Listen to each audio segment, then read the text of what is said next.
It is Wednesday, 8/9/2017. It is 8 p.m. Pacific Standard Time, so you know what time it is. It's time for a little bit of coin metal. And man, I just got out of the shower. It was a very, very productive get your ass kicked at Jiu-Jitsu Wednesday. Fortunately for me, we didn't actually go really hard today. I'm still kind of recovering, so we did do some back take escapes, and that was really productive. I find myself in that position a lot, and it's just like my natural evolution. And it's kind of funny because when I first started going to that gym, and I was just really starting to lean down and starting to get my jiu-jitsu game a little bit more together, a little clearer picture, you know. I was doing a lot more open mats, and this is before I got hurt and slowed down on all that business. I have some bad habits I need to break, and one of those currently is a dependence on pressure passes. I love them. I love putting it on my opponent. You know, I love crushing them and making them very, very uncomfortable. You know, especially if they've got me in their guard. I like to make them let go of me. I mean, like, not want to let go of me, have to let go of me, because it's the only way to reposition their body to where they're not in pain or extreme discomfort. That's just my game. But I know and I recognize it right now as a bad habit, because anybody who is really used to dealing with pressure attacks, they'll just slide right out from under you. You know, they'll just adjust into the pressure, and at least that's what I do. When people put pressure attacks on me, I usually lean a little bit into the pressure, and then move my body out from under it, and then readjust, and then there's a big vacancy where their pressure is pressing, and then they just push me out of the position as they trying to reintroduce the pressure. And you know, like I said, though, I recognize that I'm kind of compensating for technique with my pressure. And it's something that I'm going to have to work through eventually, I'm sure. But for right now, it's serving me pretty damn good. I worked with this gentleman today who he's a little bit bigger than me, and it's funny. He does this little click thing when he starts, like when the adrenaline starts tripping on him. You know, he starts doing this clicking thing with his tongue. I can hear him, especially if he's got my back or something. And I can hear it. It's like I got a dolphin on my back, and he's like echolocating it. He doesn't do it that fast, but like I can tell when, like, as soon as I start hearing that, it's like, okay, his heart rate is starting to get a little bit harder. And so if I just push it just a little bit harder, I'm probably going to gas him a little bit more. And he'll make some goofy move, and then I'll be able to get out. And it didn't really take a lot of time before I could hear him echolocating. And one of these times, if I go back to doing regular open mats, I want to get in a position like that with him, and then start doing the echolocating thing, because I know that it's like a mantra thing for him. Okay, where he pays attention to it, you know, what he's doing with his tongue, and the response he's echolocating, basically, like a dolphin does while they're hunting, and he's listening to the echo off of the mat, you know, and the echo off of me.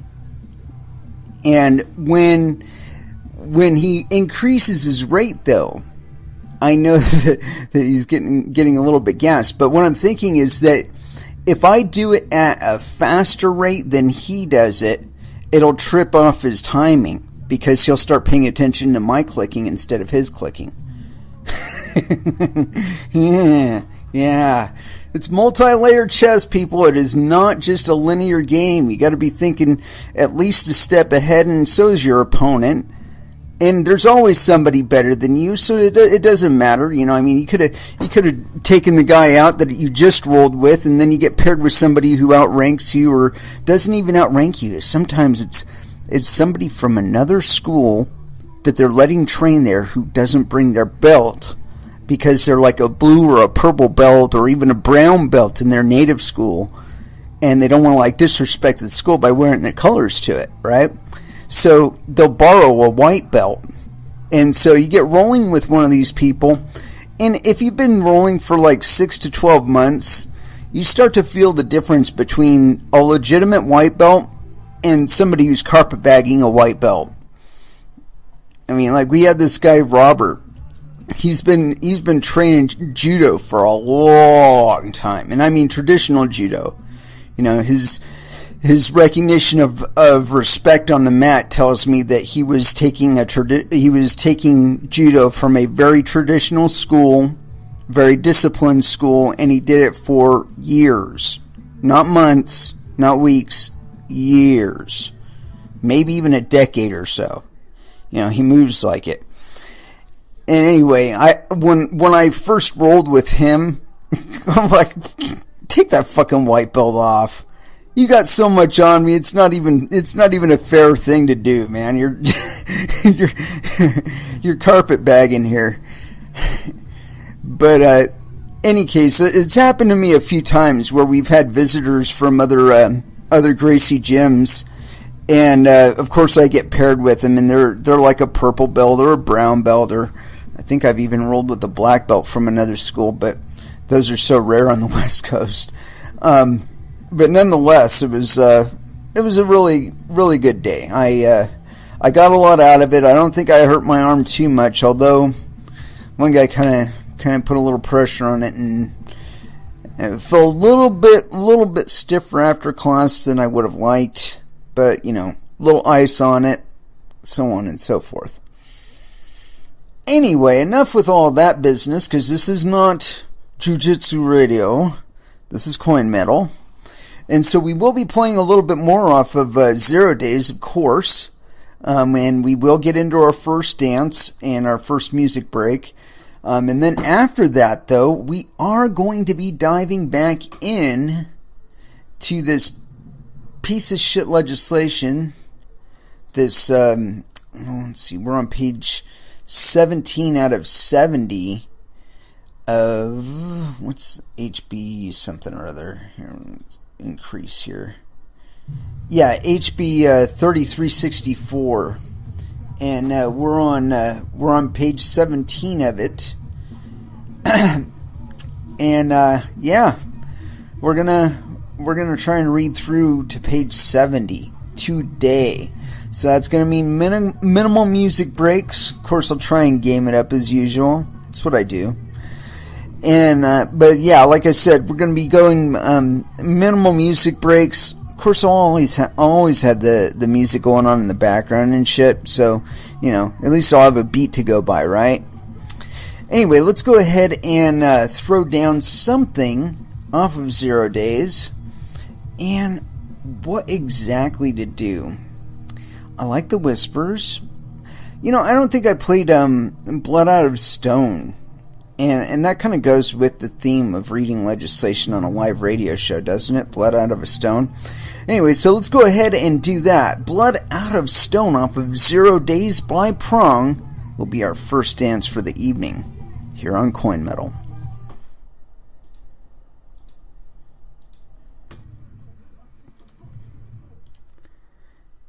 And that was Korn with Clown. Yeah, we had a little bit of a glitch there, but it's what happens when I mess around with this program. For some reason, when I click on another directory just to check it out, to see what song to play next, it just picks a random fucking song and starts playing it. It's like, dude, really? I'm sure there's some sort of setting in there that I could tweak. But I am just not that into it, I guess. Or at least not yet. Anyway, I wanted to touch on a couple things.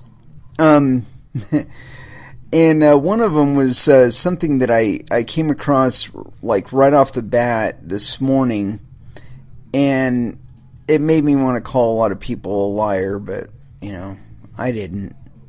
I mean, the people that I would call liars, they've already blocked me on Twitter anyway, so it doesn't matter. Anyway, so I came across this thing. It's on Motherboard.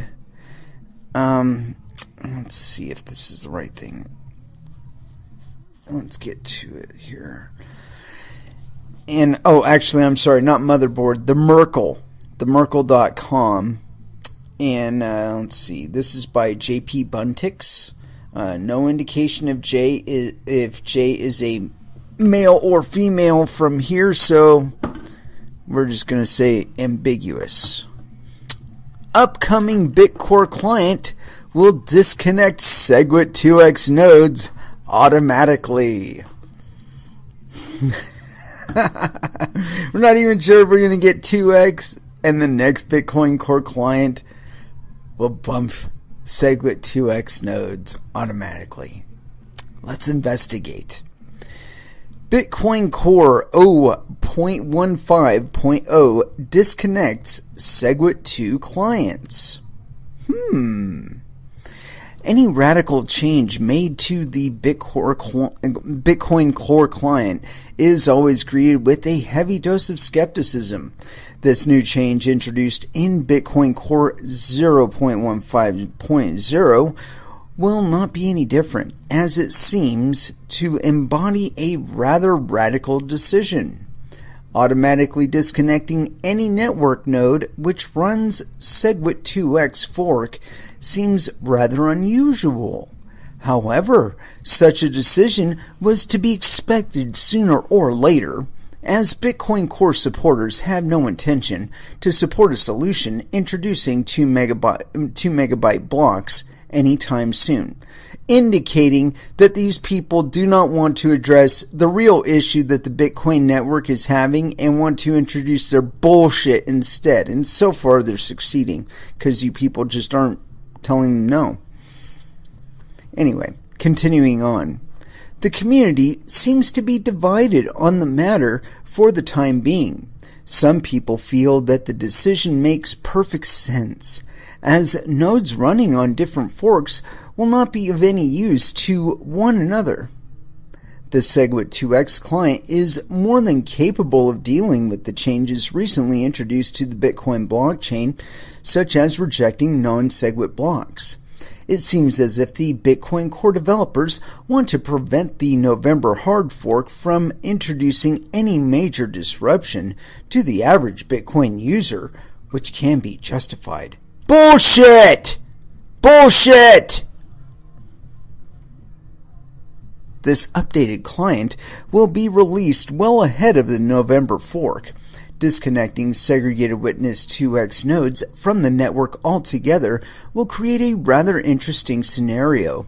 Not everyone will agree with this radical decision at the time being, even though it seems the core developers have good reason to make the change. Reddit user Nulik pointed out that not all SegWit 2x nodes are 100% compatible with the current network conditions either. That statement makes a lot of sense, although not everyone seems to be on the same page regarding this topic. And I would like to point out at this right here, not everyone is supposed to be on the same page. Everyone is supposed to be looking out for their own interests. So fuck you with this, we need to all be a part of the same community and we all gotta do the same thing. Fuck you! That was not the intention, so fuck you! Anyway, continuing on. For their part, the vast majority of Bitcoin Core supporters feel that this is the best decision the developers have made in quite some time. Heralded as, quote, excellent news. By who? By who? Bunch of jerk-offs running fucking UASF 148 nodes? Is that who think this is so fucking excellent? Anyway, continuing. It demonstrates that the core community wants nothing to do with SegWit 2x. This will certainly have some repercussions in the long run, though the real impact has yet to be determined. SegWit 2x would be a hard fork anyway, and removing the nodes from the network now could turn out to be the smart thing to do after all. Even though the majority of Bitcoin users have come together to lock in SegWit activation, there is still a lot of different opinions regarding the future of the upgrade. Core developers consider SegWit alone to be more than sufficient to make Bitcoin scale and pave the way for Lightning Network, in other words banks, and Visa. SegWit 2x diehards want that 2 megabyte block increase in November, alongside the activation of segregated witness. These discussions have been ongoing for quite some time now, and it seems there will not be unity among Bitcoin supporters anytime soon. No, there will not, because there's a small, teeny tiny group of fuckholes saying, "We want this, we want this, we want this," and a bunch of people that are pussy-assed enough to acquiesce to them. That's what's going on. And the rest of us saying, "No! My hardware, my electricity, my bandwidth, fuck you." For the time being, it's unclear when we can expect the Bitcoin Core 0.15.0 client. It still must go through several release candidates before anyone can even consider downloading it. Considering it does not introduce any forks, neither hard nor soft, the testing and review period for this new client should not last long at all. Last all that long, sorry. It is good to see some changes being introduced without discussion of forking Bitcoin and potential chain splits. Many people feel SegWit 2x is not the way to go, but time will tell. Yeah. And just to let you know, the tenor of the comments, there's only 2 of them here, surprisingly. Although not really surprisingly given the underlying bias of this article, but here it is. Ha ha ha ha. I'm sure Bitcoin Cash will welcome with open arms all that additional hash power over the coming months. Either that, or we'll end up with 3 Bitcoins. And then, let's see.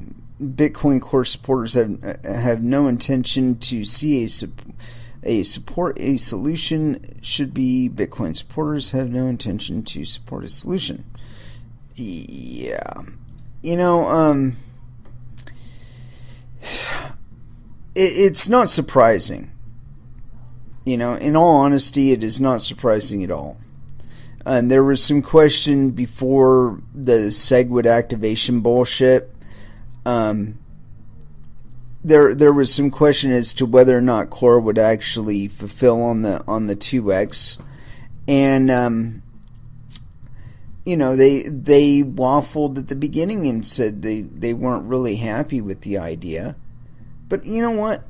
Why is everybody out to satisfy Core?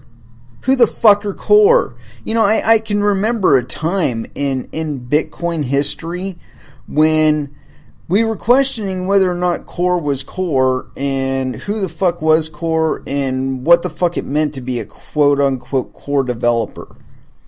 And you know, I think we need to go back to that period when we really start to question the legitimacy of this group of developers, that they're trying to utilize their position in this whole thing and the deference that they've been given to push changes on the Bitcoin network that nobody really wants. And it's like this SegWit 2x thing. A lot of the miners and a lot of the mining pools, the only reason why they said they would support SegWit, or flag support for SegWit, or flag capability of SegWit, or whatever, was the 2x. They wanted to fucking double the block size. That's what's been needed this whole fucking time, is more block space. But no. See, the SegWit people, they have it in their mind that it's all dependent on keeping Bitcoin at 1 megabyte per block. Because then you can put a premium on that you can consistently count on. And then you're not worrying about trying to satisfy the rest of the network because you have already been satisfied there.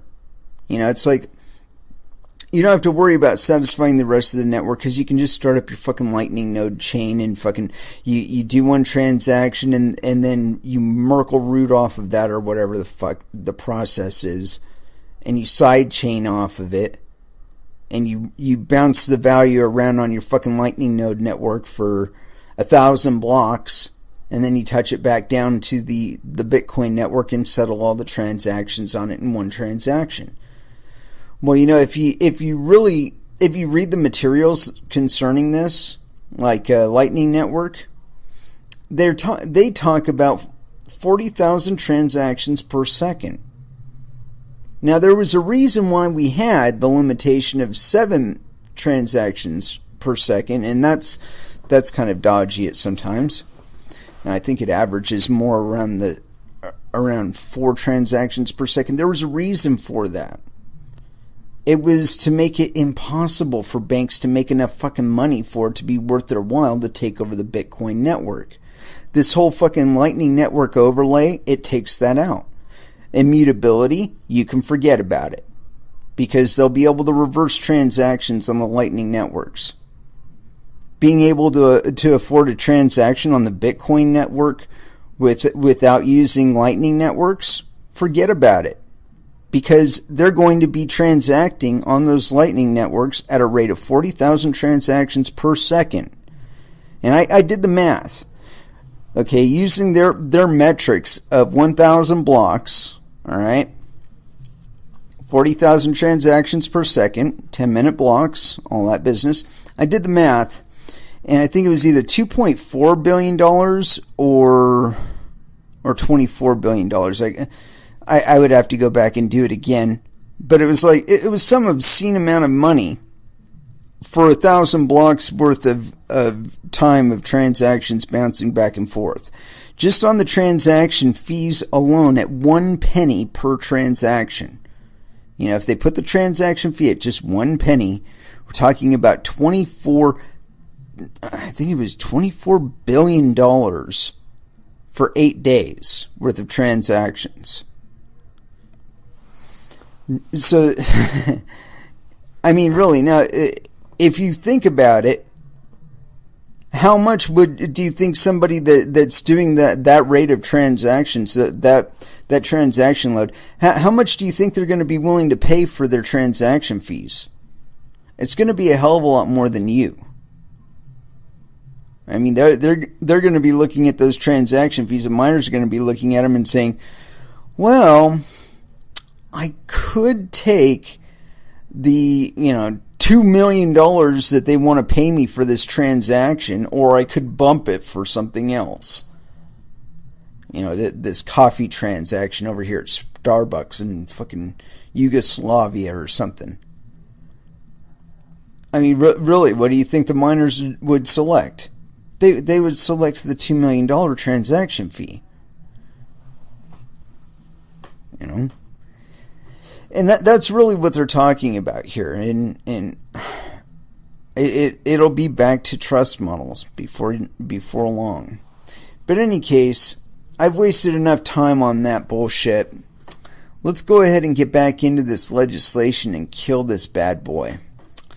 And I believe this was something that I think Trump already signed, or it's up for possible signature.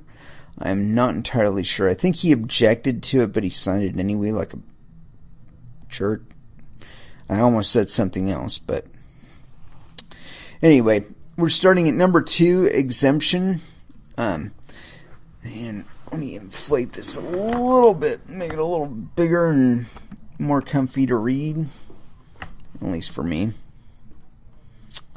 And get a little bigger here. There we go.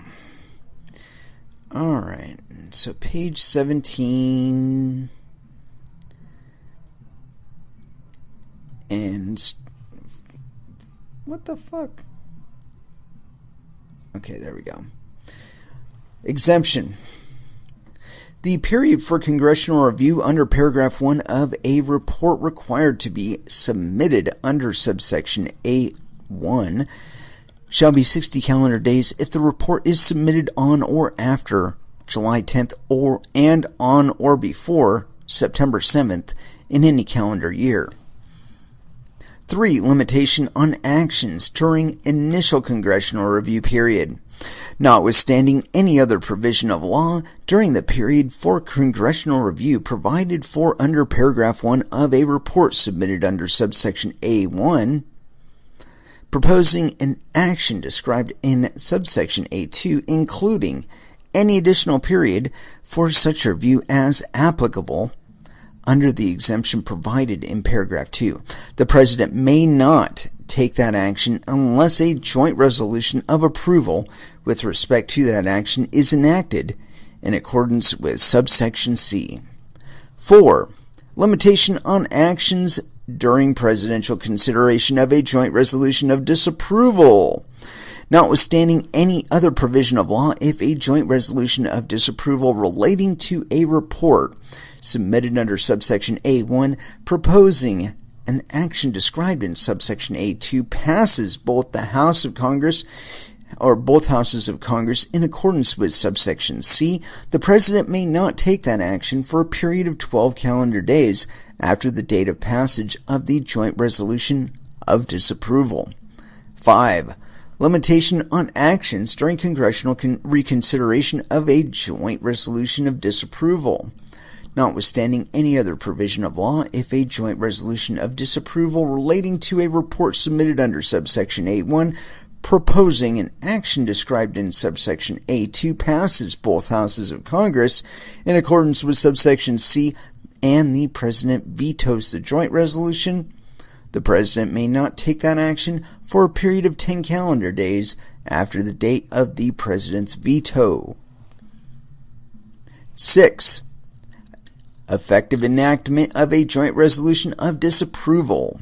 Notwithstanding any other provision of law, if a joint resolution of disapproval relating to a report submitted under subsection A1 proposing an action described in subsection A2 is enacted in accordance with subsection C, the President may not take that action. C. Joint resolutions of disapproval or approval defined. In this subsection, number 1, joint resolution of approval, the term joint resolution of approval means only a joint resolution of either House of Congress. A. The title of which is as follows: a joint resolution approving the President's proposal to take an action relating to the application of certain sanctions with respect to the Russian Federation, and B. The sole matter after the resolving clause of which is the following, quote, Congress approves of the action relating to the application of sanctions imposed with respect to the Russian Federation proposed by the President in the report submitted to Congress under Section 216A1 of the Russia Sanctions Review of 2017 on blank relating to blank, with the first blank space being filled with the appropriate date and the second blank space being filled with a short description of the proposed action. Kill them all. Number 2. Joint resolution of disapproval. The term joint resolution of disapproval means only a joint resolution of either House of Congress, A, the title of which is as follows, quote, a resolution disapproving the President's proposal to take on an action relating to the application of certain sanctions with respect to the Russian Federation, and B, the sole matter after the resolving clause of which is the following, Congress disapproves of the action relating to the application of sanctions imposed with respect to the Russian Federation proposed by the President in the report submitted to Congress under Section 216A1 of the Russia Sanctions Review Act of 2017 on blank relating to blank, with the first blank space being filled with the appropriate date and the second blank space being filled with a short description of the proposed action. Bye! Number 3. Introduction.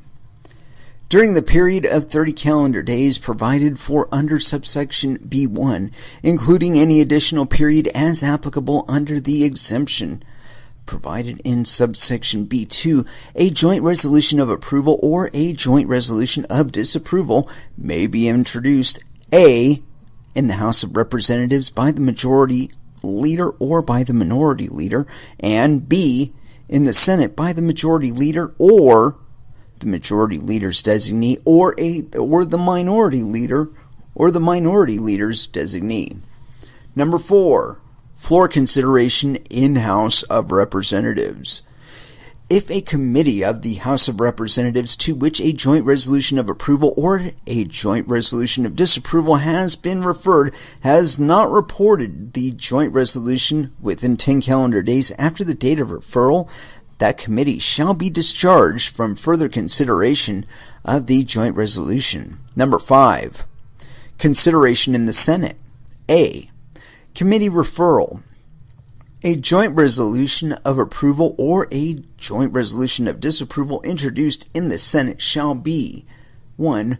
Referred to the Committee on Banking, Housing, and Urban Affairs if the joint resolution relates to a report under subsection A3A that relates to an action that is not intended to signify alter United States foreign policy.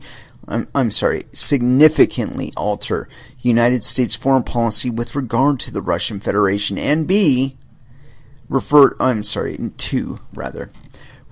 the Committee on Foreign Relations if the joint resolution relates to a report under subsection A3B that relates to an action that is intended to significantly alter United States foreign policy with respect to the Russian Federation. B. Reporting and discharge.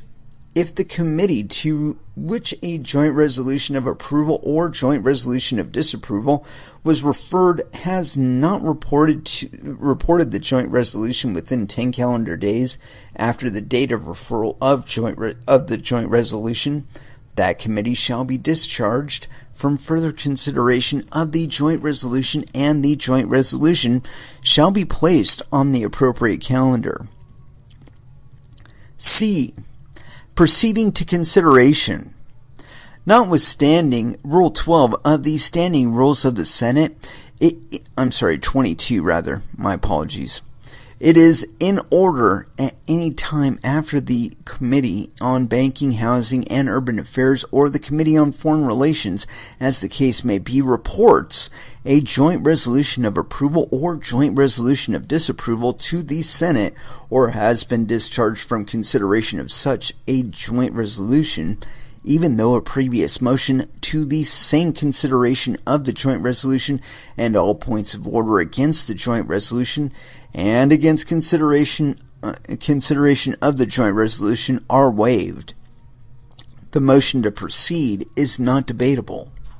The motion is not subject to a motion to postpone. A motion to reconsider the vote by which the motion is agreed to or disagreed to shall not be in order. D. Rulings of the chair on procedure. Appeals from the decisions of the chair relating to the application of the rules of the Senate, as the case may be, to the procedure relating to a joint resolution of approval or a joint resolution of disapproval shall be decided without debate. E. Consideration of veto messages. Debate in the Senate of any veto message with respect to the joint resolution of approval or joint resolution of disapproval, including all debatable motions and appeals in connection with the joint resolution, shall be limited to 10 hours to be equally divided between and controlled by the majority leader and the minority leader or their designees. 6. Rules relating to the Senate and those in the House of Representatives. A. Treatment of the Senate joint resolution in House. In the House of Representatives, the following procedures shall apply to a joint resolution of approval or a joint resolution of disapproval received from the Senate unless the House has already passed a joint resolution relating to the same proposed action. 1. The joint resolution shall be referred to the appropriate committees. 2.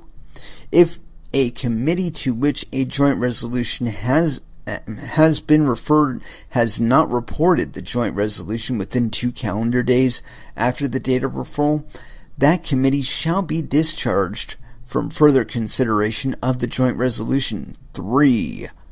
Beginning on the 3rd legislative day after each committee to which a joint resolution has been referred reports the joint resolution to the House or has been discharged from further consideration thereof, it shall be in order to move to proceed to consider the joint resolution in the House. All points of order against the motion are waived. Such a motion shall not be in order after the House has disposed of a motion to proceed on the joint resolution. The previous question shall be considered as ordered on the motion to its adoption without intervening motion. The motion shall not be debatable. A motion to reconsider the vote by which the motion is disposed of shall not be in order. 4. The joint resolution shall be considered as read. All points of order against the joint resolution and against its consideration are waived. The previous question shall be considered as ordered on the joint resolution to final passage without intervening motion except 2 hours of debate equally divided and controlled by the sponsor of the joint resolution or a designee and an opponent. A motion to reconsider the vote on passage of the joint resolution shall not be in order. B. Treatment of the House joint resolution in Senate. 1. If before the passage of the Senate of a joint resolution of approval or joint resolution of disapproval, the Senate receives an identical joint resolution from the House of Representatives, the following procedures shall apply. 1. That joint resolution shall not be referred to a committee. Number 2. With respect to that joint resolution, AA, the procedure in the House shall be the same as if no joint resolution had been received from the House of Representatives, but BB, the vote on passage shall be on the joint resolution from the House of Representatives. 2. If following passage of a joint resolution of approval or a joint resolution of disapproval in the Senate, the Senate receives an identical joint resolution from the House of Representatives, that joint resolution shall be placed on the appropriate Senate calendar. 3. If a joint resolution of approval or a joint resolution of disapproval is received from the House and no companion joint resolution has been introduced in the Senate, the Senate procedures under this subsection shall apply to the House joint resolution. C. Application to revenue measures. The provisions of this paragraph shall not apply in the House of Representatives to a joint resolution of approval or joint resolution of disapproval, that is, a revenue measure. 7. Rules of the House of Representatives and Senate. This subsection is enacted by Congress. A. As an exercise of the rule-making power of the Senate and the House of Representatives respectively, and as such is deemed a part of the rules of each House respectively, and supersedes other rules only to the extent that it is inconsistent with such rules, and B. With full recognition of the constitutional right of either House to change the rules so far as relating to the procedure of that House at any time, in the same manner and to the same extent as in the case of any other rule of that House. D. Appropriate congressional committees and leadership defined. In this section, the term, quote, appropriate congressional committees and leadership means 1. the Committee on Banking, Housing, and Urban Affairs, the Committee on Foreign Relations, and the majority and minority leaders of the Senate, and number 2, the Committee on Financial Services, the Committee on Foreign Affairs, and the Speaker, the Majority Leader, and the Minority Leader of the House of Representatives. Part 2. And we're on page 22 here. Part 2, sanctions with respect to the Russian Federation. Section 221, definitions. In this part, number 1, appropriate congressional committees. The term appropriate congressional committees means A, the Committee on Banking, Housing, and Urban Affairs, the Committee on Foreign Relations, and the Committee on Finance of the Senate, and B, the Committee on Foreign Affairs, the Committee on Financial Services, and the Committee on Ways and Means of the House of Representatives. 2. Good. The term, quote, good, has the meaning given that term in Section 16 of the Export Administration Act of 1979, 50 U.S.C. 4618, as continued in effect pursuant to the International Emergency Economic Powers Act, 50 U.S.C. 1701. 3. International Financial Institution. The term, quote, international financial institution has the meaning given to that term in Section 1701C of the International Financial Institutions Act, 22 U.S.C. 262R-C. 4. Knowingly. The term, quote, knowingly with respect to conduct, a circumstance, or a result means that a person has actual knowledge or should have known of the conduct, the circumstance, or the result. 5. Person. The quote person means an individual or entity. 6. United States person. The term quote United States person means a United States citizen or an alien lawfully admitted for permanent residence to the United States, or B, an entity organized under the laws of the United States or of any jurisdiction within the United States, including a foreign branch of such an entity. Section 222. Codification of sanctions relating to the Russian Federation. A. Codification. United States sanctions provided for in Executive Order 13660, 79 Fed Reg 13493, relating to blocking property of certain persons contributing to the situation in Ukraine. Executive Order number 13661, 79 Fed Reg 15535, relating to blocking property of additional persons contributing to the situation in Ukraine. Executive Order 13662, 79 Fed Reg 16169, relating to blocking property of additional persons contributing to the situation in Ukraine. Executive Order 13685, 79 Fed Reg 77357, relating to the blocking property of certain persons and prohibiting certain transactions with respect to the Crimea region of Ukraine. Executive Order 13694, 80 Fed Reg 18077, relating to blocking the property of certain persons engaging in significant, where is it? Oh, jeez. I upped the size of the page on this and it goofed me. Okay, we were on section 222. Where is it? There it is. Okay, codification. And where were we here? I guess I'm just going to start here with modification of Executive Order 222. Property of certain persons engaging in significant malicious cyber-enabled activities, meaning Bitcoin transactions. And Executive Order 13757, 82 Fed Reg 1, relating to taking additional steps to address the national emergency with respect to significant malicious cyber-enabled activities, as an effect on the day before the date of the enactment of this act, including with respect to all persons sanctioned under such executive orders, shall remain in effect, except as provided in subsection B. B. Termination of certain sanctions.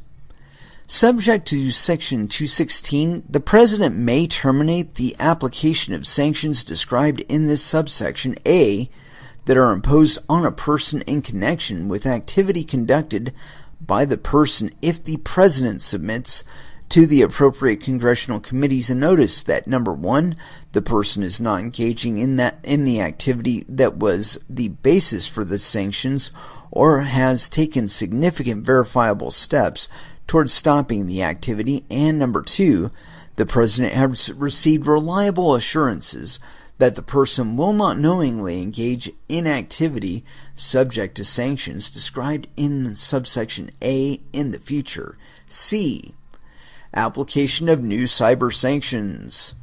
The President may waive the initial application under subsection A of sanctions with respect to a person under Executive Order number 13694 or 13757 only if the President submits to the appropriate congressional committee, number one, a written determination that the waiver A is in the vital national security interests of the United States, or B, will further the enforcement of this title, and number two, a certification that the government of the Russian Federation has made significant efforts to reduce the number and intensity of cyber intrusions conducted by that government. D. Application of new Ukraine-related sanctions. The President may waive the initial application under subsection A if sanctions with respect to a person under Executive Order number 13660, 13661, 13662, or 13685 only if the President submits to the appropriate congressional committees, number one, a written determination that the waiver A is in the vital national security interests of the United States, or B, will further the enforcement of this title, and number two, a certification that the government of the Russian Federation is taking steps to implement the Minsk Agreement to address the ongoing conflict in eastern Ukraine, signed in Minsk, Belarus, on February 11, 2015 by the leaders of Ukraine, Russia, France, and Germany. The Minsk Protocol, which was agreed to on September 5th of 2014, and any successor agreements that are agreed to by the government of Ukraine. Section 223, Modification of Implementation of Executive Order number 13662. A.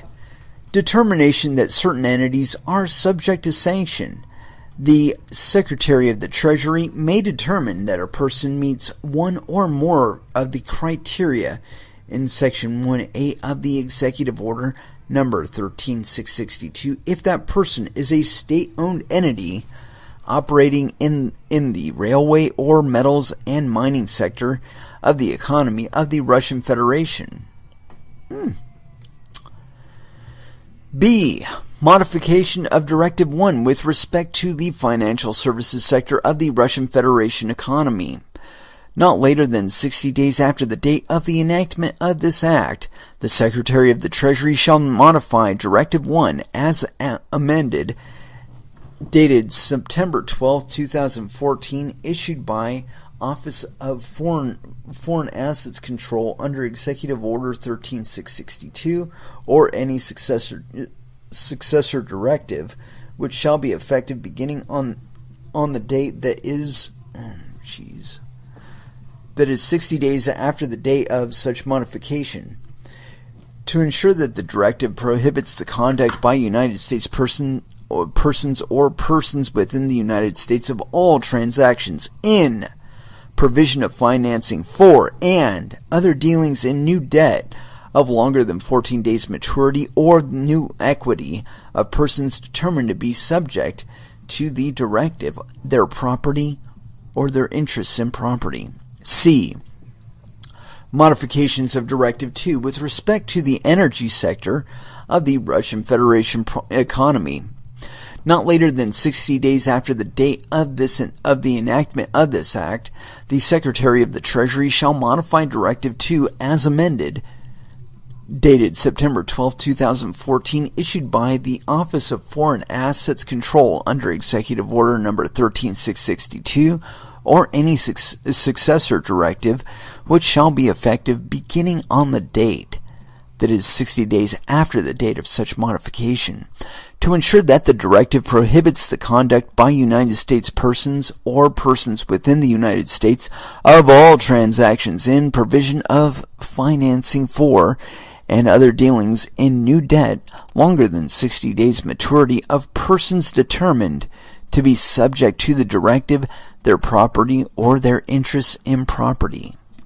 D. Modification of Directive 4. Not later than 90 days after the date of the enactment of this act, the Secretary of the Treasury shall modify Directive 4, dated September 12, 2014, issued by the Office of Foreign Assets Control under the Executive Order Number 13662, or any successor directive, which shall be effective beginning on the date, that is 90 days after the date of such modification, to ensure that the directive prohibits the provision, exportation, or re-exportation, directly or indirectly by United States persons or persons within the United States, of goods, services, except for financial services, or technology in support of exploration or production for new deep-water, Arctic shore, or shale projects. Number 1, that have potential to produce oil, and number 2, that involve any person determined to be subject to the directive or the property or interests in property of such a person who has a controlling interest or a substantial non-controlling ownership interest in such a project defined as not less than 33% interest. Section 224. Imposition of sanctions with respect to activities of the Russian Federation undermining cybersecurity. A.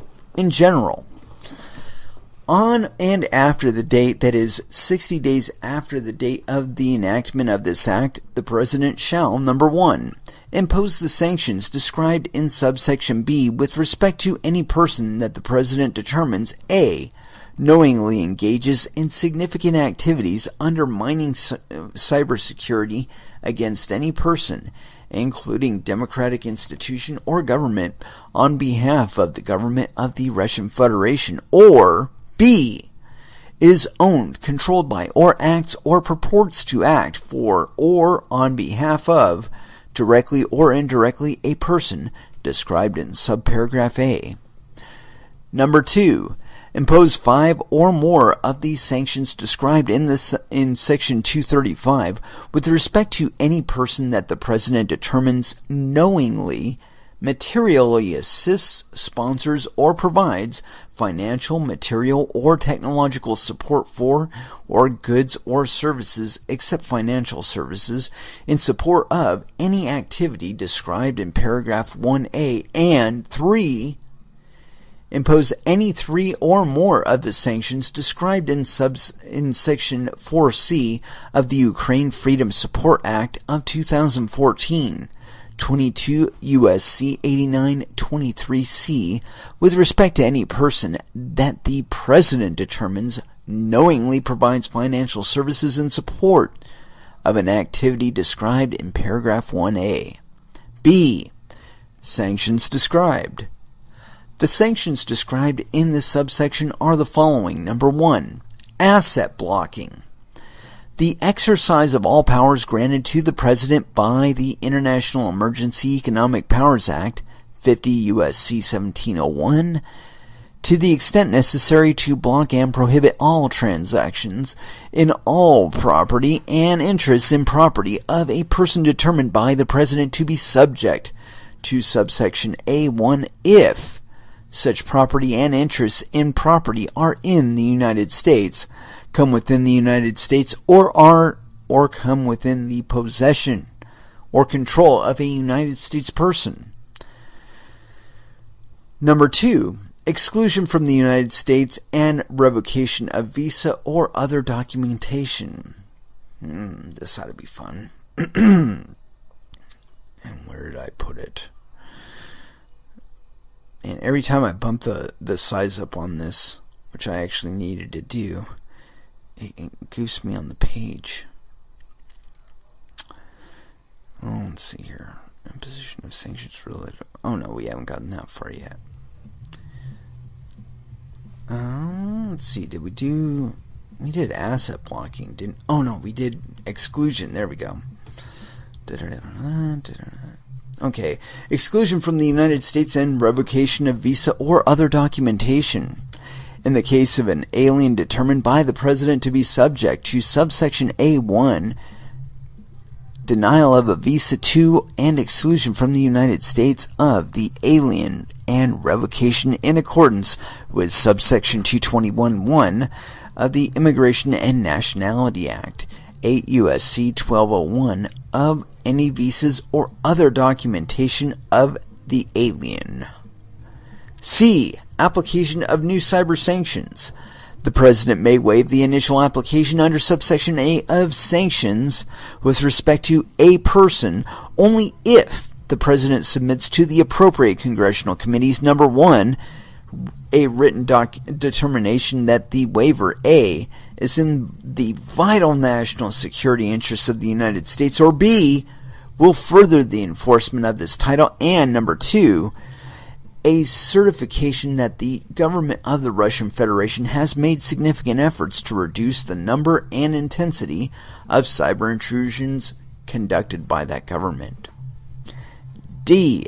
Significant activities undermining cybersecurity defined. In this section, the term significant activities undermining cybersecurity includes, number 1, significant efforts, A, to deny access to or degrade, disrupt, or destroy an information and communications technology system or network. Wait a minute. I wonder if that means also that banks can't hack the Bitcoin network or do anything on the Bitcoin network anymore. B. To exfiltrate, degrade, corrupt, destroy, or release information from such a system or network without authorization for purposes of, number 1, conducting influence operations, or 2, causing a significant misappropriation of funds, economic resources, trade secrets, personal identification, or financial information for commercial or competitive advantage or private financial gain. Number 2, significant destructive malware attacks. And number 3, oh shit, I guess that means we gotta prosecute the NSA because they design half that shit.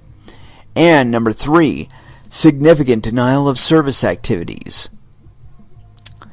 Section 225, imposition of sanctions relating to special Russian crude oil projects.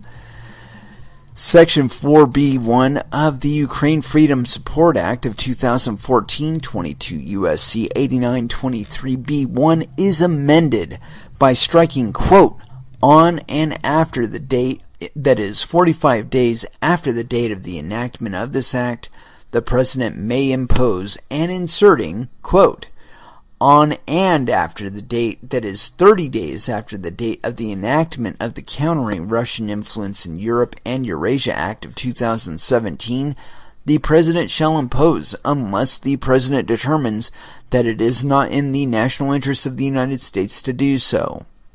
Unquote. Section 226, imposition of sanctions with respect to Russian and other foreign financial institutions. Section 5 of the Ukraine Freedom Support Act of 2014, 22 U.S.C. 8924 is amended.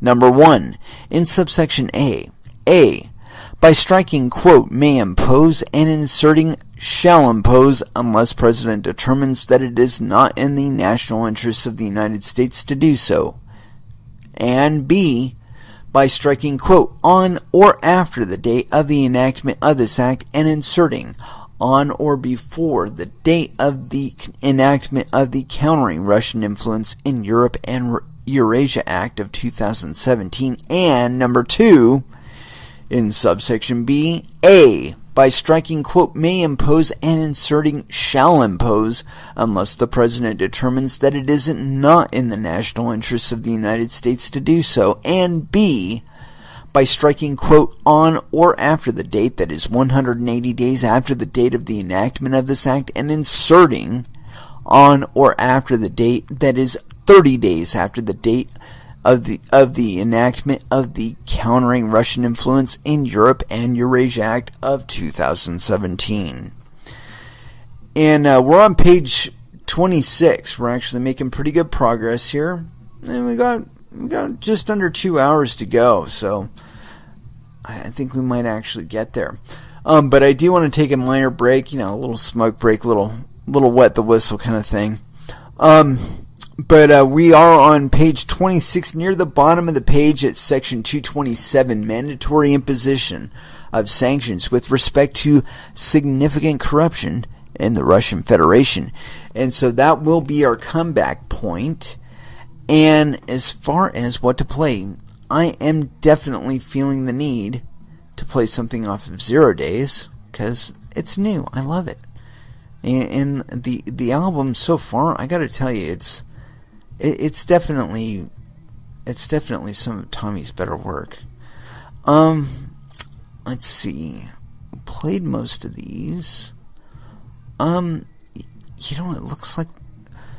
It looks like we haven't played all of them though. Let's see. Let's try Never Played. Let's see. Look down here on the bottom. Scroll. Okay.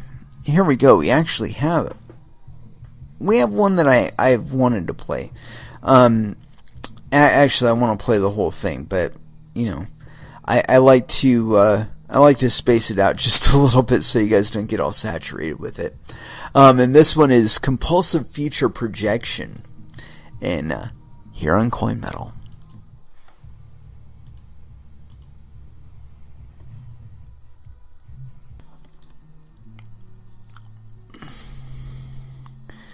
Alright, and that was a little bit of Annihilator there. I don't know what it is to this program, but one of these days I'll get this thing figured out. One of these days. Anywho, yeah, it was all goofy there for a moment. And what's this video shit here? Weird. Anyway, getting back into it here. Back into this luscious piece of legislation here. Wanted to get my program here into a better directory. Alright, there we go. A little bit of crowbar to go along with the legislation. Man, I love legislation. And we're on page 26 at the bottom of the page, section 227, mandatory imposition of sanctions with respect to significant corruption in the Russian Federation. Section 9 of the Sovereignty, Integrity, Democracy, and Economic Stability of Ukraine Act of 2014, 22 U.S.C. 8908A, is amended. Number 1. In subsection A, in the matter preceding paragraph 1, by striking, quote, is authorized and encouraged to, and inserting shall, and B, in paragraph 1, by striking President determines is, and inserting President determines is on or after the date of the enactment of the Countering Russian Influence in Europe and Eurasia Act of 2017, and number 2, by inserting or elsewhere after in the Russian Federation. So apparently we're going global with this bullshit. Alright.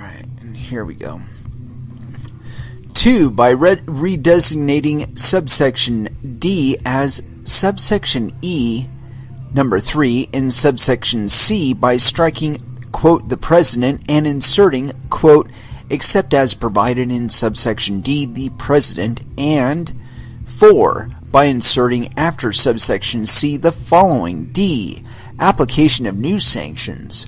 The President may waive the initial application of sanctions under subsection B with respect to a person only if the President submits to the appropriate congressional committees, number 1, a written determination that the waiver A is in the vital national security interests of the United States, or B, will further the enactment of this act, and number 2, a certification that the government of the Russian Federation is taking steps to implement the Minsk Agreement to address the ongoing conflict in eastern Ukraine, signed in Minsk, Belarus on February 11, 2015 by the leaders of Ukraine, Russia, France, and Germany.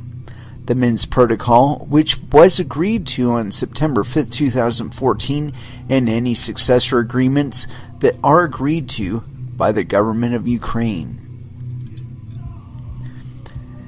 Section 228. Mandatory imposition of sanctions with respect to certain transactions with foreign sanctions evaders and serious human rights abusers in the Russian Federation. A. In general, the support for the sovereignty, integrity, democracy, and economic stability of Ukraine Act of 2014, 22 U.S.C. 8901, is amended by adding at the end the following. Section 10. Mandatory imposition of sanctions with respect to certain transactions with persons that evade sanctions imposed with respect to the Russian Federation. A. In general, the President shall impose the sanctions described in subsection B with respect to a foreign person if the President determines that the foreign person knowingly, on or after the date of the enactment of the Countering Russian Influence in Europe and Eurasia Act of 2017, number 1, materially violates, attempts to violate, conspires to violate, or causes a violation of any license, order, regulation, or prohibition contained in or issued pursuant to any covered executive order, this Act, or the Ukraine Freedom Support Act of 2014, 22 U.S.C. 8921, or number 2, facilitates a significant transaction or transactions, including deceptive or structured transactions for or on benefit A, any person to sanctions imposed by the United States with respect to the Russian Federation, or B, any child, spouse, parent, or sibling of an individual described in subparagraph A. B. Sanctions described. These sanctions described in this subsection are the exercise of all powers granted to the President by the International Economic Powers Act, 50 U.S.C. 1701, to the extent necessary to block and prohibit all transactions in all property and interests in property of such a person determined by the President to be subject to subsection A, if property and interests in property are in the United States, come in the United States. And I got to scroll down here, and I got to take care of something else here too, because that's just pissing me off. Within the United States, or come within the possession or control of a United States person. C. Implementation penalties. Number 1. Implementation. The President may exercise all authorities provided to the President under Sections 203 and 205 of the International Emergency Economic Powers Act, 50 U.S.C. 1702 and 1704, to carry out subsection B. Number 2. Penalties. A person that violates, attempts to violate, conspires to violate, or causes a violation of subsection B or any regulation, license, or order issued to carry out subsection B shall be subject to the penalties set forth in sections B and C of Section 206 of the International Emergency Economic Powers Act 50 U.S.C. 1705 to the same extent as a person that commits an unlawful act described in subsection A of that section. D. Application of new sanctions. The President may waive the initial application of sanctions under subsection B with respect to a person only if the President submits to the appropriate congressional committees, number 1, a written determination that the waiver, A, is in the vital national security interests of the United States, or B, will further the enactment of this act. Number 2, in the case of sanctions imposed under this section in connection with a covered executive order described in subparagraph A, B, C, or D of subsection F1, a certification that the government of the Russian Federation is taking steps to implement the Minsk Agreement to address the ongoing conflict in eastern Ukraine, signed in Minsk, Belarus on February 11, 2015, by the leaders of Ukraine, Russia, France, and Germany, the Minsk Protocol, which was agreed to on September 5, 2014, and any successor agreements that are agreed to by the government of Ukraine. And number 3, in the case of sanctions imposed under this section in connection with a covered executive order described in subparagraphs E or F of subsection F1, a certification that the government of the Russian Federation has made significant efforts to reduce the number and intensity of cyber intrusions conducted by that government. E. Termination. Subject to Section 216 of the Russian Sanctions Review Act of 2017, the President may terminate the application of sanctions under subsection B with respect to a person if the President submits to the appropriate congressional committees, number 1, a notice of and justification for the termination, and number 2, a notice that A, the person is not engaging in the activity that was the basis for the sanctions or has taken significant verifiable steps towards stopping the activity, and B, the President has received reliable assurances that the person will not knowingly engage in activities subject to sanctions under subsection A in the future. F. Definitions. In this section, number 1, covered executive order. The term covered executive order means any of the following. Oh, and I'm not going to read all of them. Number 2, they're all a bunch of executive orders concerning, like, blocking of stuff to Ukraine and Russia and all that. So, foreign person. The term foreign person has the meaning given such term in Section 595.304 of Title 31, Code of Federal Regulations, as in effect on the date of the enactment of this section. 3. Structured. The term structured with respect to a transaction has the meaning given the term structure in paragraph 20 of section 1010.100 of Title 31, Code of Federal Regulations, or any corresponding similar regulation or ruling. Section 11. Mandatory imposition of sanctions with respect to transactions with persons responsible for human rights abuses. A. In general, the President shall impose sanctions described in subsection B with respect to a foreign person if the President determines that the foreign person, based on credible information or on or after the date of the enactment of this section, number 1, is responsible for, complicit in, or responsible for ordering, controlling, or otherwise directing the commission of serious human rights abuses in any territory forcibly occupied or otherwise controlled by the government of the Russian Federation. Number 2, materially assists, sponsors, or provides financial, material, or technological support for, or goods or services to a foreign person described in paragraph 1, or number 3, is owned or controlled by, or acts or purports to act for or on behalf of, directly or indirectly, a foreign person as described in paragraph 1. Sanctions described. B. Number 1. Asset blocking.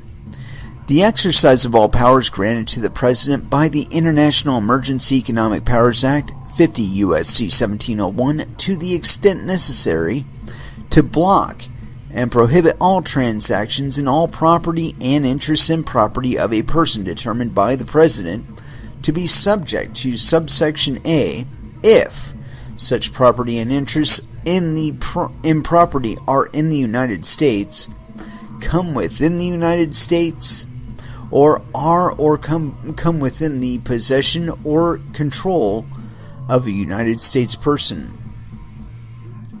Number 2, exclusion from the United States and revocation of visa or other documentation.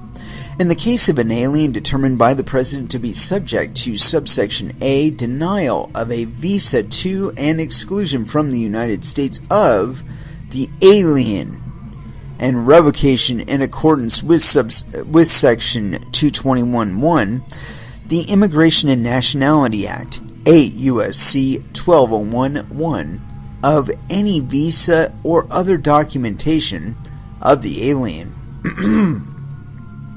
What is it with these people and aliens? C. Application of new sanctions. The President may waive the initial application of sanctions under subsection B with respect to a person only if the President submits to the appropriate congressional committees, number 1, a written documentation that the waiver A is in the vital national and security interests of the United States, or B, will further enforcement of this act, and number 2, a certification that the government of the Russian Federation has made significant efforts to reduce serious human rights abuses in territory forcibly occupied or otherwise controlled by that government. D. Implementation penalties. Number 1. Implementation. The President may exercise all authorities provided to the President under Sections 203 and 205 of the International Emergency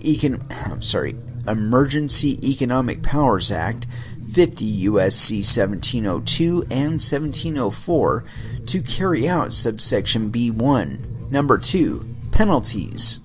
A person that violates, attempts to violate, conspires to violate, or causes a violation of subsection B1 or any regulation, license, or order issued to carry out subsection B1 shall be subject to the penalties set forth in subsections B and C of Section 206 of the International Emergency Economic Powers Act, 50 U.S.C. 1705, to the same extent as a person that commits an unlawful act described in Section A of that section.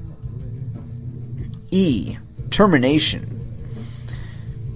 Subject to Section 216 of Russia's Sanction Review Act of 2017, the President may terminate the application of sanctions under subsection B with respect to a person if the President submits to the appropriate congressional committees, number 1, a notice of and justification for the termination, and number 2, a notice A that 1. The person is not engaging in the activity that was the basis for the sanctions or has taken significant verifiable steps towards stopping the activity, and number 2, the President has received reliable assurances that the person will not knowingly engage in activity subject to sanctions under subsection A in the future, or B, that the President determines that insufficient basis exists for the determination by the President under subsection A with respect to the person. B. Definition of appropriate congressional committees. Section 2.2 of the Support for the Sovereignty, Integrity, Democracy, and Economic Stability of Ukraine Act of 2014, 22 U.S.C. 89012, is amended.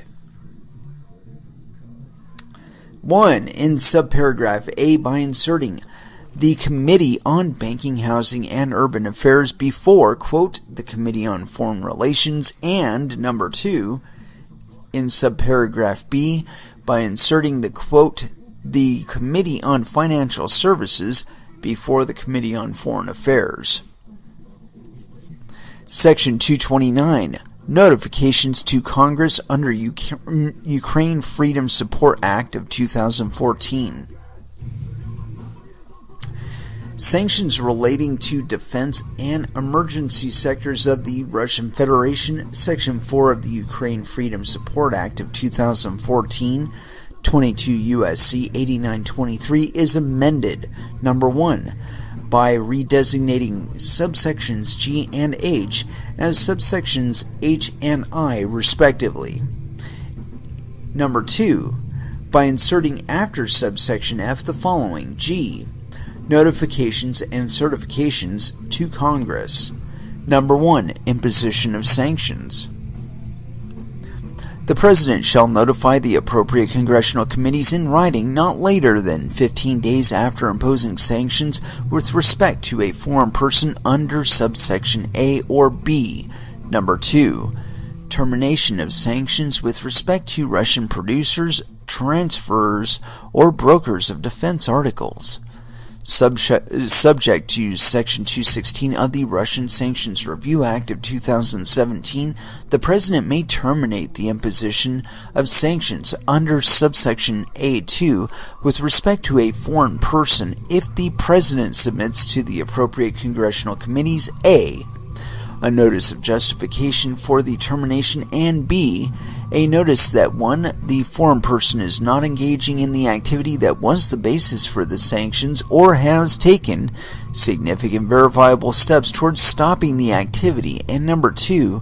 the President has received reliable assurances that the foreign person will not knowingly engage in activities subject to sanctions under subsection A2 in the future, and number 3.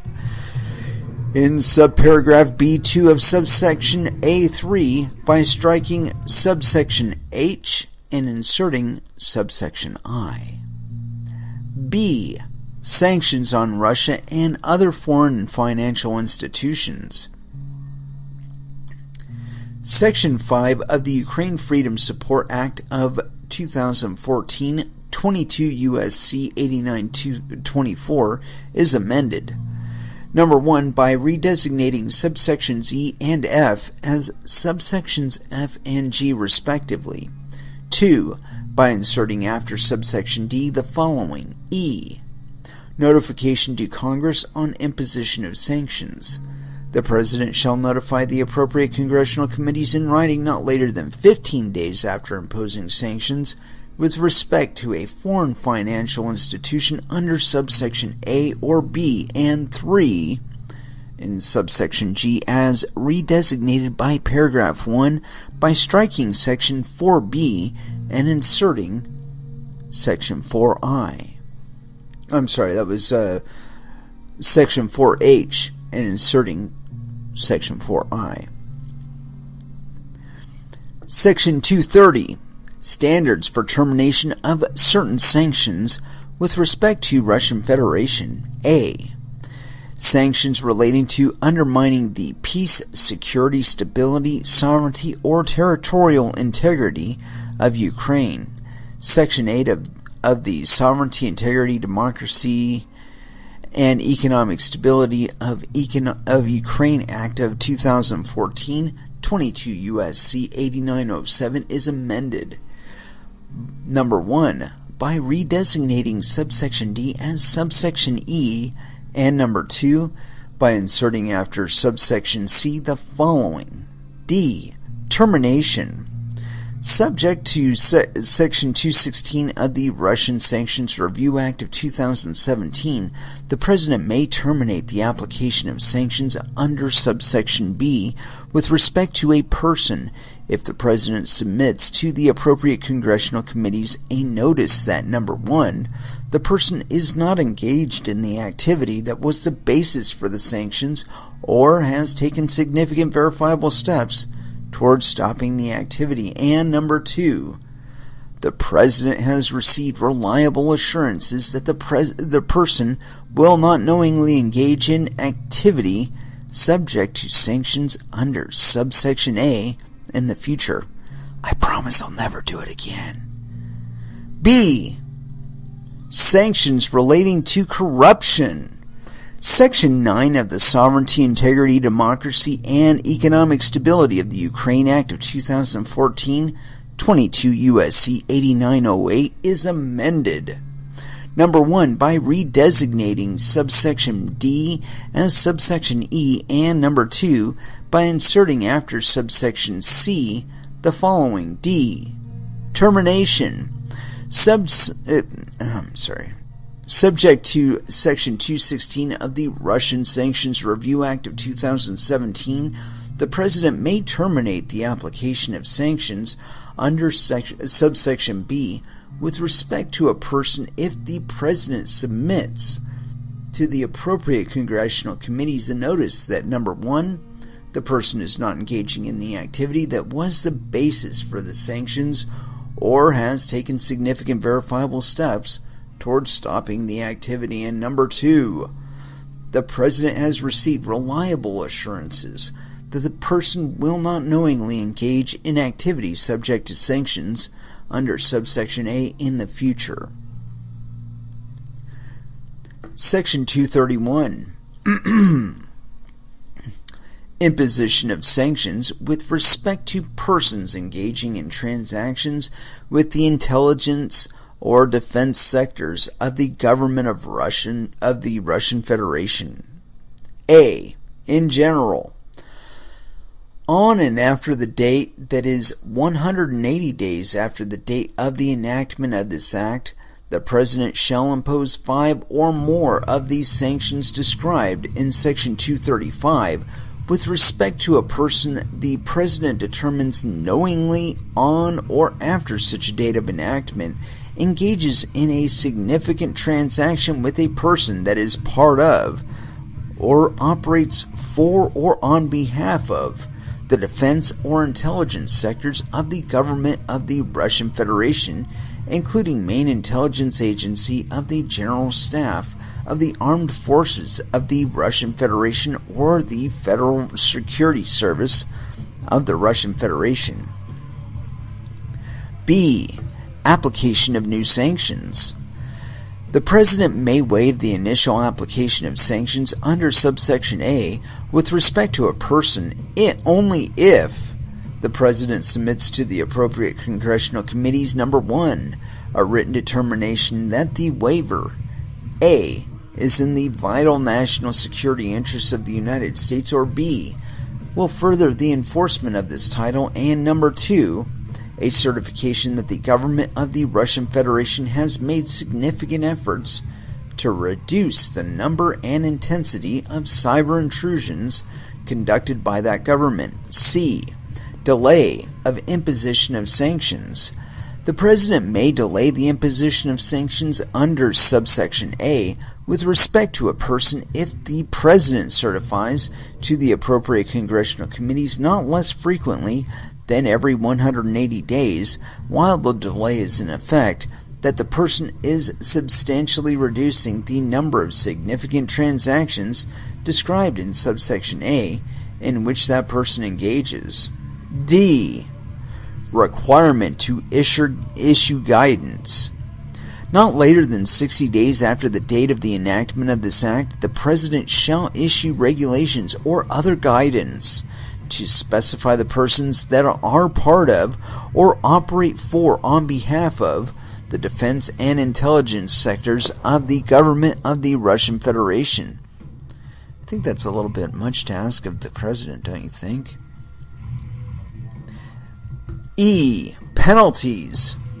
A person that violates, attempts to violate, conspires to violate, or causes a violation of subsection A or any regulation, license, or order issued to carry out subsection A shall be subject to the penalties set forth in subsections B and C of Section 206 of the International Emergency Economic Powers Act, 50 U.S.C. 1705, to the same extent as a person that commits an unlawful act as described in subsection A of that section.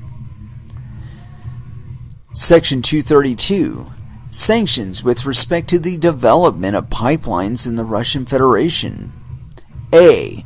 In general, the President, in coordination with allies of the United States, may impose 5 or more of the sanctions described in Section 235 with respect to a person if the President determines that the person knowingly, on or after the date of the enactment of this act, made an investment described in subsection B or sells, leases, or provides to the Russian Federation for the construction of Russian energy export pipelines, goods, services, technology, information, or support described in subsection C.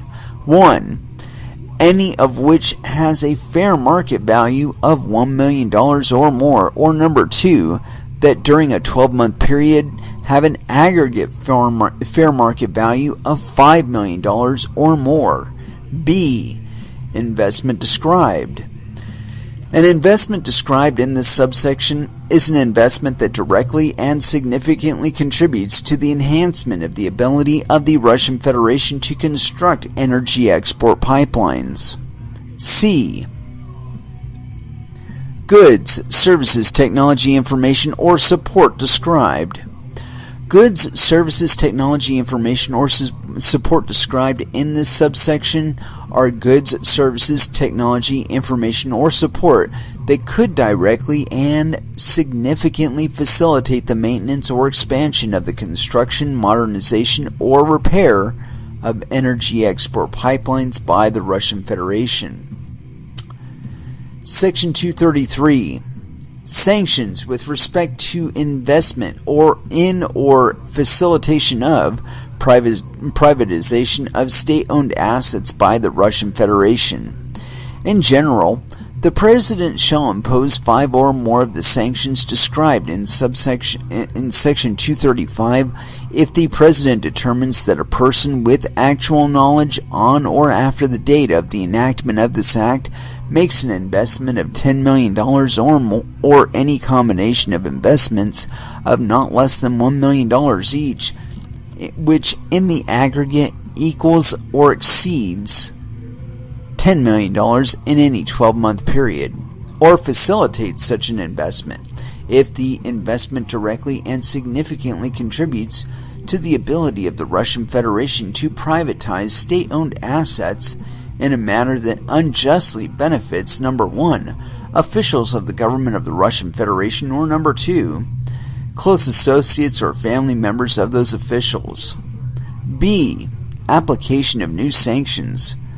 The President may waive the initial application of sanctions under subsection A with respect to a person only if the President submits to the appropriate congressional communities, number 1, a written determination that the waiver A is in the vital national security interests of the United States, or B, will further the enforcement of this title, and number 2, a certification that the government of the Russian Federation is taking steps to implement the Minsk Agreement to address the ongoing conflict in eastern Ukraine, signed in Minsk, Belarus, on February 11, 2015, by the leaders of Ukraine, Russia, France, and Germany.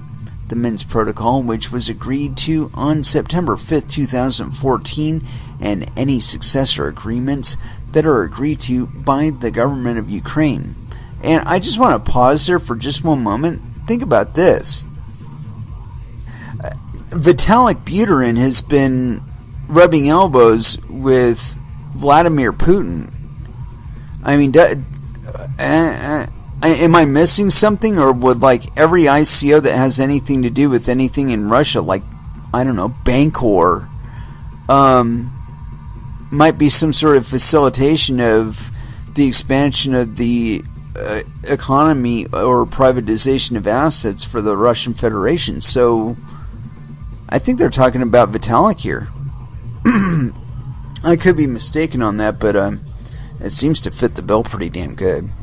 Hold on a second here.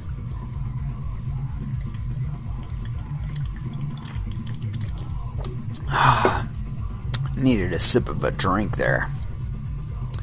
Section 234. Sanctions with respect to the transfer of arms and related materiel to Syria. A. Imposition of sanctions. Number 1. In general, the President shall impose on a foreign person the sanctions described in subsection B if the President determines that such foreign person has, on or after the date of the enactment of this act, knowingly exported, transferred, or otherwise provided to Syria significant financial, material, or technological support that contributes materially to the ability of the government of Syria to A. Acquire or develop chemical, biological, or nuclear weapons or related technologies, or B. Acquire or develop ballistic or cruise missile capabilities, C. Acquire or develop destabilizing numbers and types of advanced conventional weapons, D. Acquire significant defense articles, defense services, or defense information, as such terms are defined under the Arms Export Control Act 22 U.S.C. 2751, or E. Acquire items designated by the President for the purposes of the United States munitions list under Section 38A1 of the Arms Export Control Act 22 U.S.C. 2778A1. Number 2. Applicability to other foreign persons. The sanctions described in subsection B shall also be imposed to any foreign person that A. is a successor entity to a foreign person described in paragraph 1, or B. is owned or controlled by or has acted for or on behalf of a foreign person described in paragraph 1. B. Sanctions described. The sanctions to be imposed on a foreign person described in subsection A are the following. 1. Blocking of property. The President shall exercise all powers granted by the International Emergency Economic Powers Act 50 U.S.C. 1701, except that the requirements of Section 202 of such Act 50 U.S.C. 1701 shall not apply to the extent necessary to block and prohibit all transactions in all property and interests in property of the foreign person if such property and interests in property are in the United States, come within the United States, or are in or come within the possession or control of a United States person. 2. Aliens ineligible for visa admission or parole. A. Exclusion from the United States. If the foreign person is an individual, the Secretary of State shall deny a visa to, and the Secretary of Homeland Security shall exclude from the United States the foreign person. B. Current visas revoked. Number 1. In general, the issuing consular office, the Secretary of State, or the Secretary of Homeland Security, or a designee of one such secretaries, shall revoke any visa or other entry documentation issued to the foreign person regardless of when issued. Number 2. Effective revocation. A revocation under Clause 1 shall take effect immediately and shall automatically cancel any other valid visa or entry documentation that is in the possession of the foreign person. C. Waiver. Subject to Section 216, the President may waive the application of sanctions under subsection B with respect to a person if the President determines that such a waiver is in the national security interests of the United States. D. Definitions. In this section, number 1, financial, material, or technological support. The term financial, material, or technological support has the meaning given such term in Section 542.304 of Title 31, Code of Federal Regulations, or any corresponding similar regulation or ruling. Number 2, foreign person. The term, quote, foreign person has the meaning given such term in Section 594.304 of Title 31, Code of Federal Regulations, or any corresponding similar regulation or ruling. Number 3. The term Syria has the meaning given such a term in Section 542.316 of Title 31, Code of Federal Regulations, or any corresponding similar regulation or ruling. Section 235. Sanctions described. A. Sanctions described. The sanctions to be imposed with respect to a person under Section 224A2, 231B, 232A, or 233A are the following. Number 1. Export-Import Bank Assistance for exports to sanctioned persons. The President may direct the Export-Import Bank of the United States not to give approval to the issuance of any guarantee, insurance, extension of credit, or participation in the extension of credit in connection with the export of any goods or services to the sanctioned person. Number 2. Export sanction.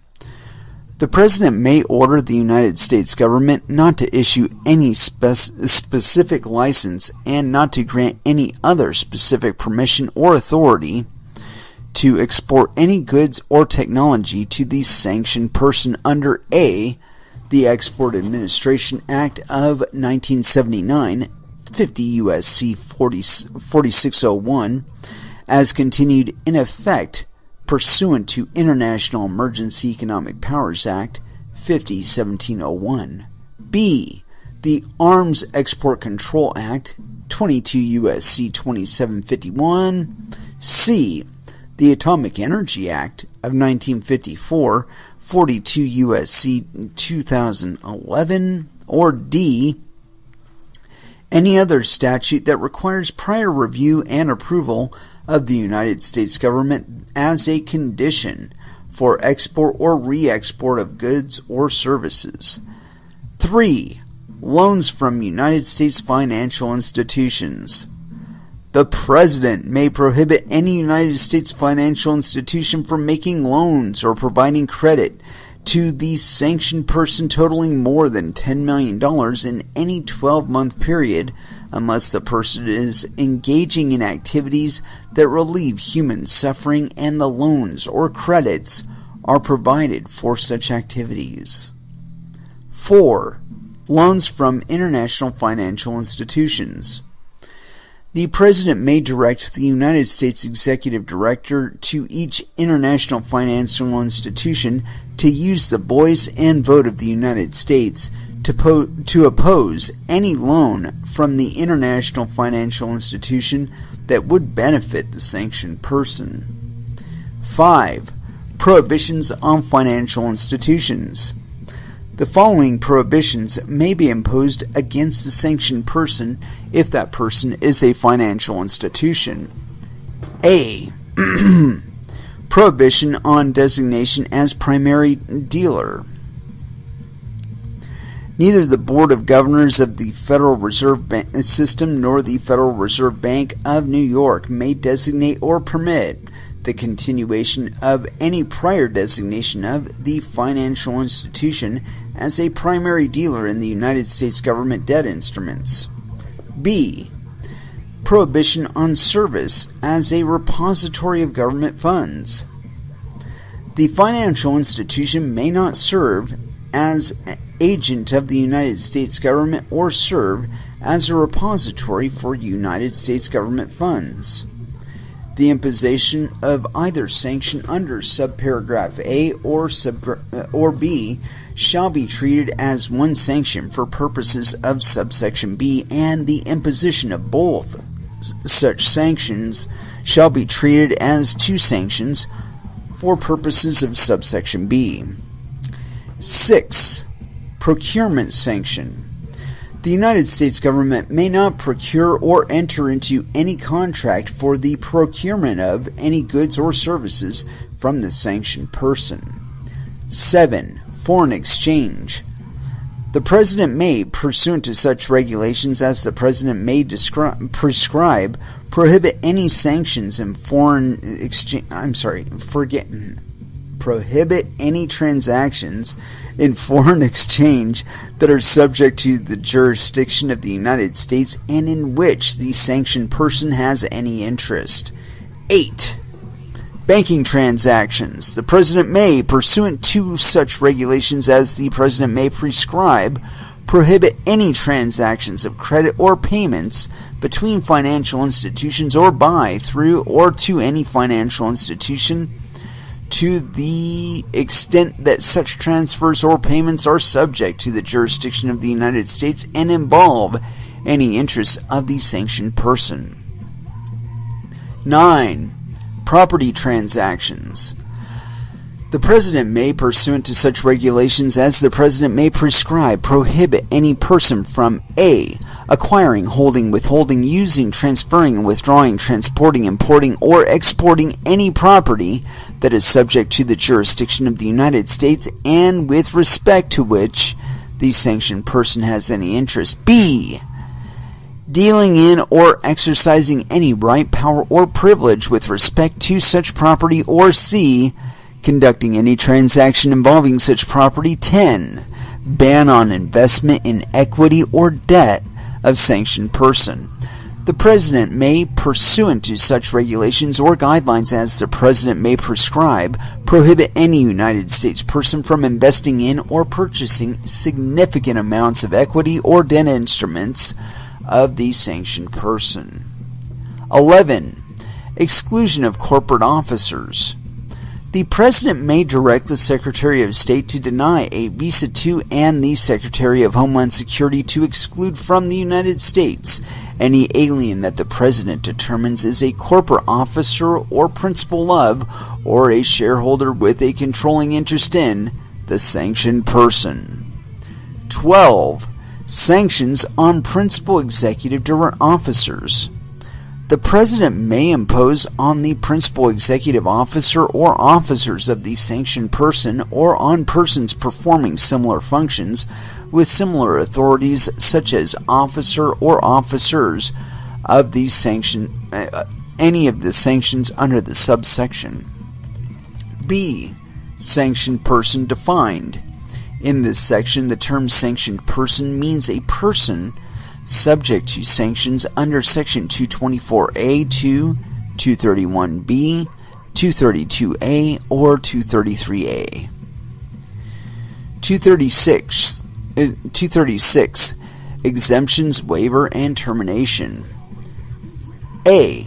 Exemptions. The provisions of this part and amendments made by this part shall not apply with respect to the following. Number 1. Activities subject to the reporting requirements under Title V of the National Security Act of 1947, 50 U.S.C. 3091, or any authorized intelligence activities of the United States. That's like the blanket excuse right there. It's like the DEA and the Silk Road. You know, two of the officers are up for fucking all kinds of charges, but that wasn't permitted to be admitted into evidence for Ross Ulbricht, fucking, because it's legal for the DEA to commit fraud and all that shit and incite the hiring of people. Anyway, continuing.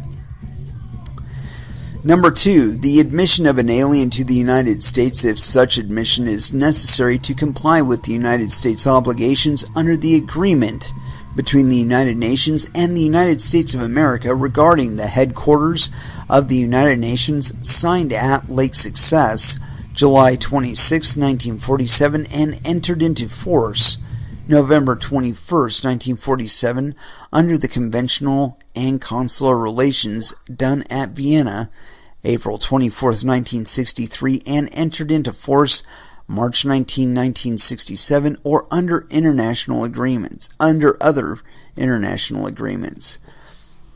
B. Waiver of sanctions that are imposed.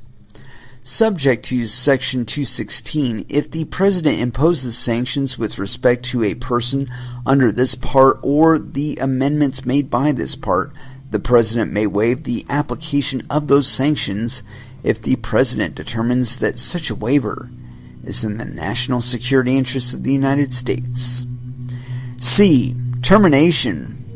Subject to Section 216, the President may terminate the application of sanctions under Section 224, 231, 232, 233, or 234 with respect to a person if the President submits to the appropriate congressional committees, number 1, a notice of and justification for the termination, and number 2, a notice that A, the person is not engaging in the activity that was the basis for the sanctions or has taken significant verifiable steps towards stopping the activity, and B, the President has received reliable assurances that the person will not knowingly engage in activities subject to sanctions under this part in the future.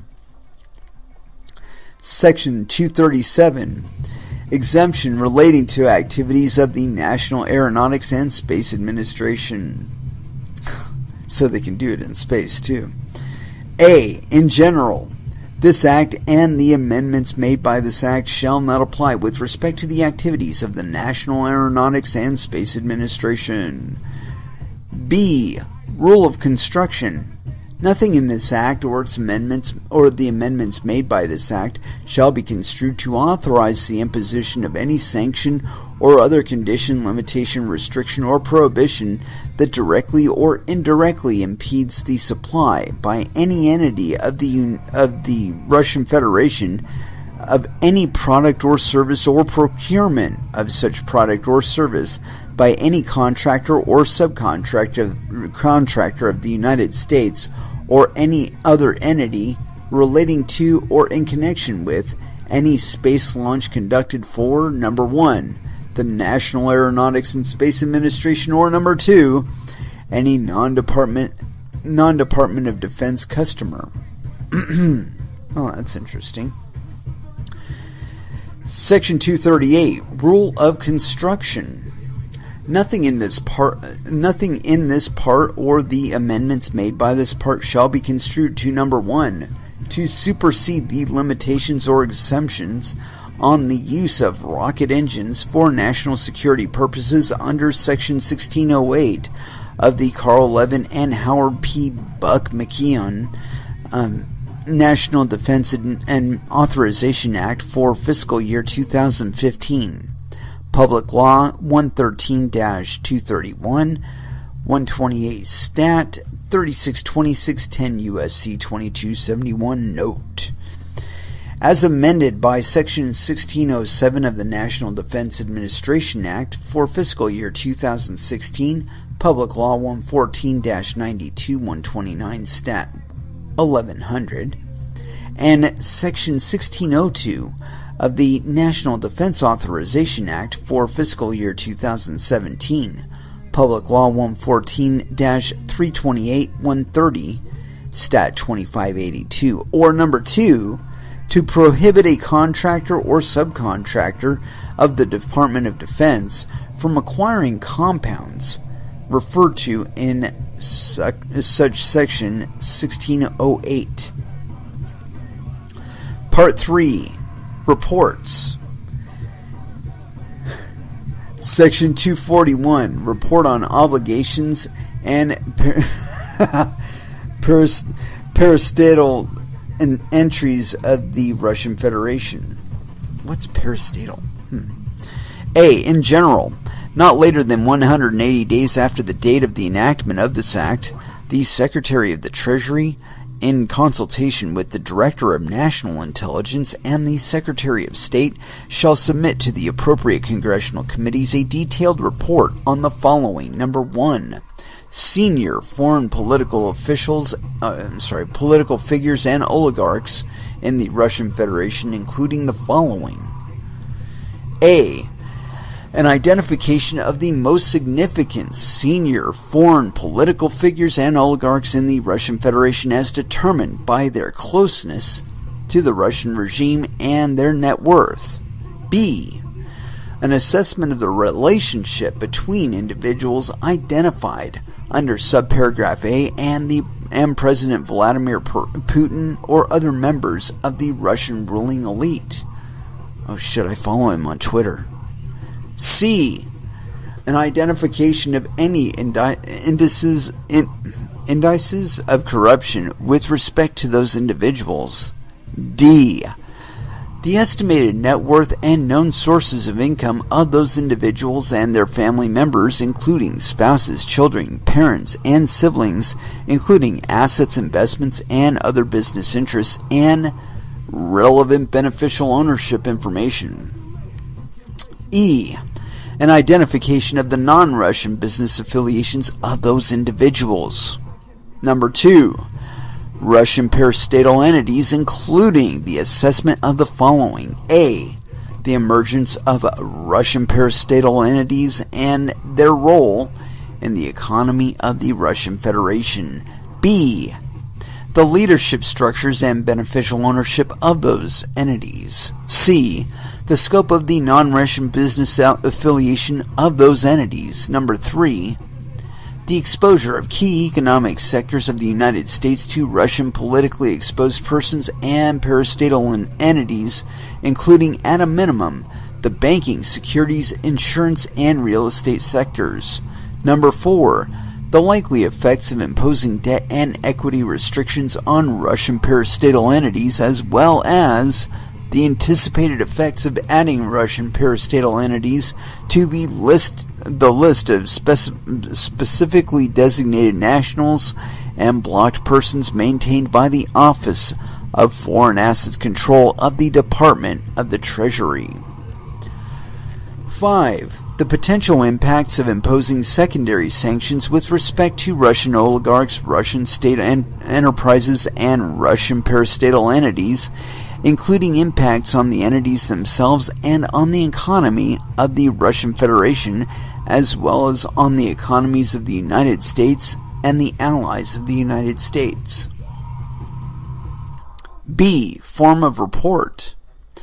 The report required under subsection A shall be submitted in an unclassified form, but may contain a classified annex. C. Definitions. In this section, number 1, appropriate congressional committees. The term appropriate congressional committees means A. The Committee on Banking, Housing, and Urban Affairs, the Committee on Foreign Relations, and the Committee on Finance of the Senate, and B. The Committee of Foreign Affairs, the Committee on Financial Services, and the Committee on Ways and Means of the House of Representatives. Number 2. Senior foreign political figure. The term, quote, senior foreign political figure has the meaning given that term in section 1010.605 of Title 31 Code of Federal Regulations, or any corresponding similar regulation or ruling. Section 242, report on effects of expanding sanctions to include sovereign debt and derivative products. A. In general, not later than 180 days after the date of the enactment of this act. And oh my goodness, look at that. I had to take care of something here. I had a bug here. I took care of him.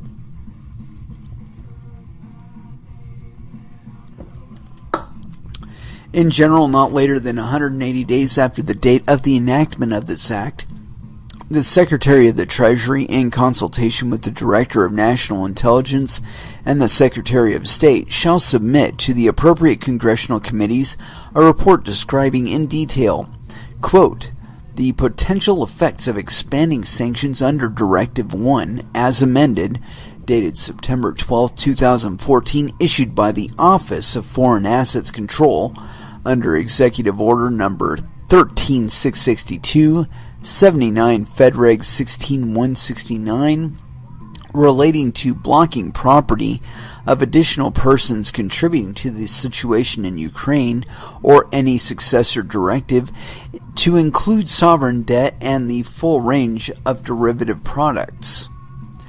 B. Form of, and just so you know, sovereign debt, yeah, and derivative products. Never mind. Continuing on. B. Form of report. The report required under subsection A shall be submitted in an unclassified form but may contain a classified annex. C. Appropriate congressional committees defined. In this section, the term appropriate congressional committees means number one, the Committee on Banking, Housing, and Urban Affairs, the Committee on Foreign Relations, and the Committee on Finance of the Senate, and number two, the Committee on Foreign Affairs, the Committee on Financial Services, and the Committee on Ways and Means of the House of Representatives. Section 243, Report on Illicit Finance relating to the Russian Federation.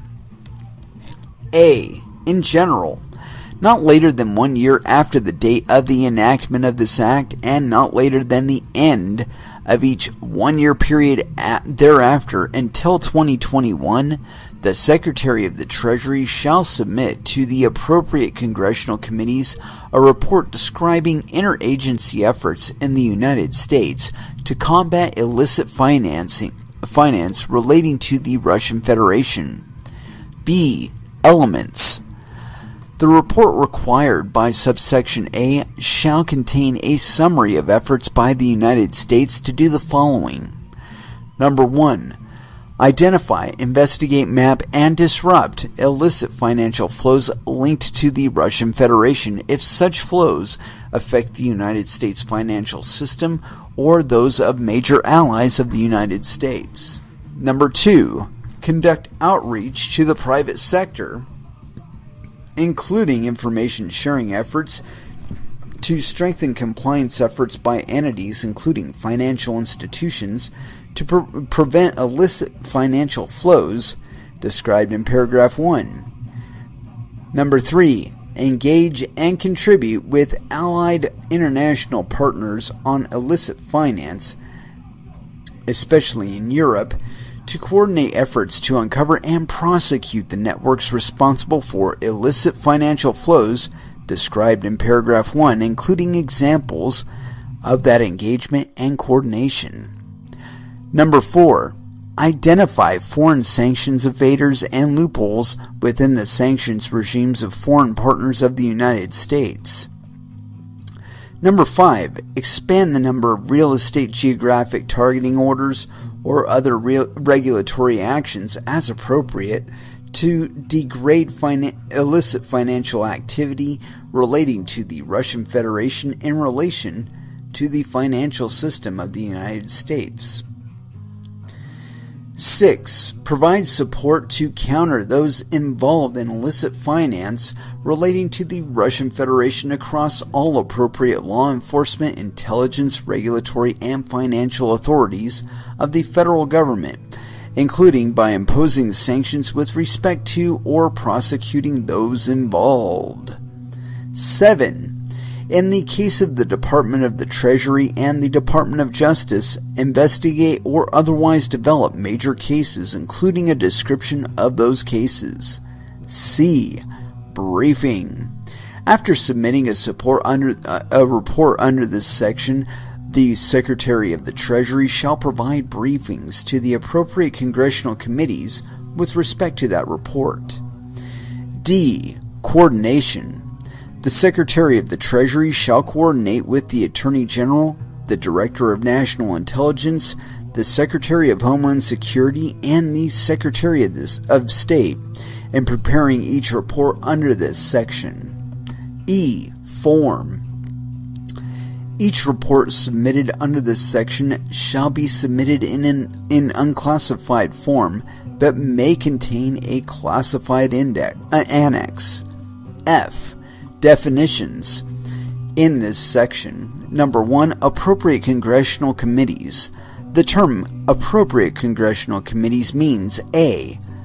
The Committee on Banking, Housing, and Urban Affairs, the Committee on Foreign Relations, and the Committee on Finance of the Senate, and B. the Committee on Foreign Affairs, the Committee of Financial Services, and the Committee on Ways and Means of the House of Representatives. Number 2, illicit finance. The term, quote, illicit finance means the financing of terrorism, narcotics trafficking, or proliferation, money laundering, or other forms of illicit finance domestically or internationally as defined by the President. Subtitle B. Countering Russian Influence in Europe and Eurasia. Section 251, Findings.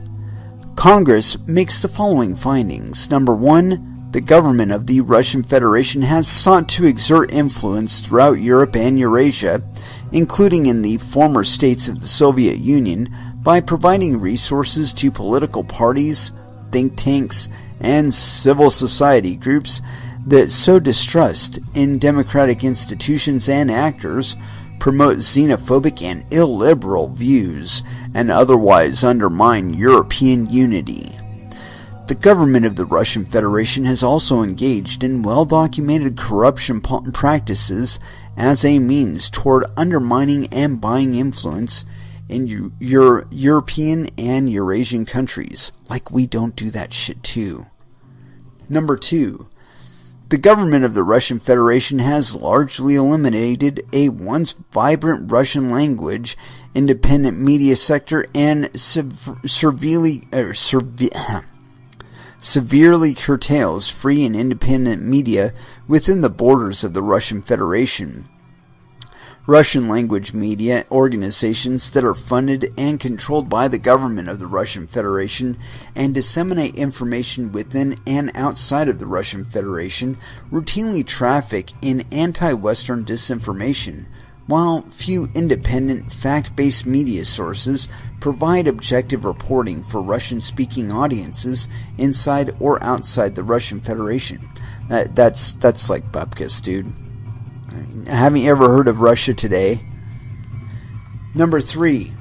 The government of the Russian Federation continues to violate its commitments under the Memorandum on Security Assurances in connection with Ukraine's accession to the Treaty on the Non-Proliferation of Nuclear Weapons done at Budapest December 5, 1994, and the Conference on Security and Cooperation in Europe Final Act, concluded at Helsinki August 1, 1975, commonly referred to as the Helsinki Final Act, which laid the groundwork for the establishment of the Organization for Security and Cooperation in Europe, of which the Russian Federation is a member by its illegal annexation of Crimea in 2014 and its illegal occupation of South Ossetia and Abkhazia in Georgia in 2008, and its ongoing destabilizing activities in eastern Ukraine. Number 4. The government of the Russian Federation continues to ignore the terms of the August 2008 ceasefire agreement relating to Georgia, which requires the withdrawal of Russian Federation troops, free access by humanitarian groups to the regions of South Ossetia and Abkhazia, and monitoring of the conflict areas by European Union monitoring mission. Number 5. The government of the Russian Federation is failing to comply with the terms of the Minsk Agreement to address the ongoing conflict in eastern Ukraine, signed in Minsk, Belarus, on February 11th by 2015 by the leaders of Ukraine, Russia, France, and Germany, as well as the Minsk Protocol, which was agreed to on September 5th, 2014.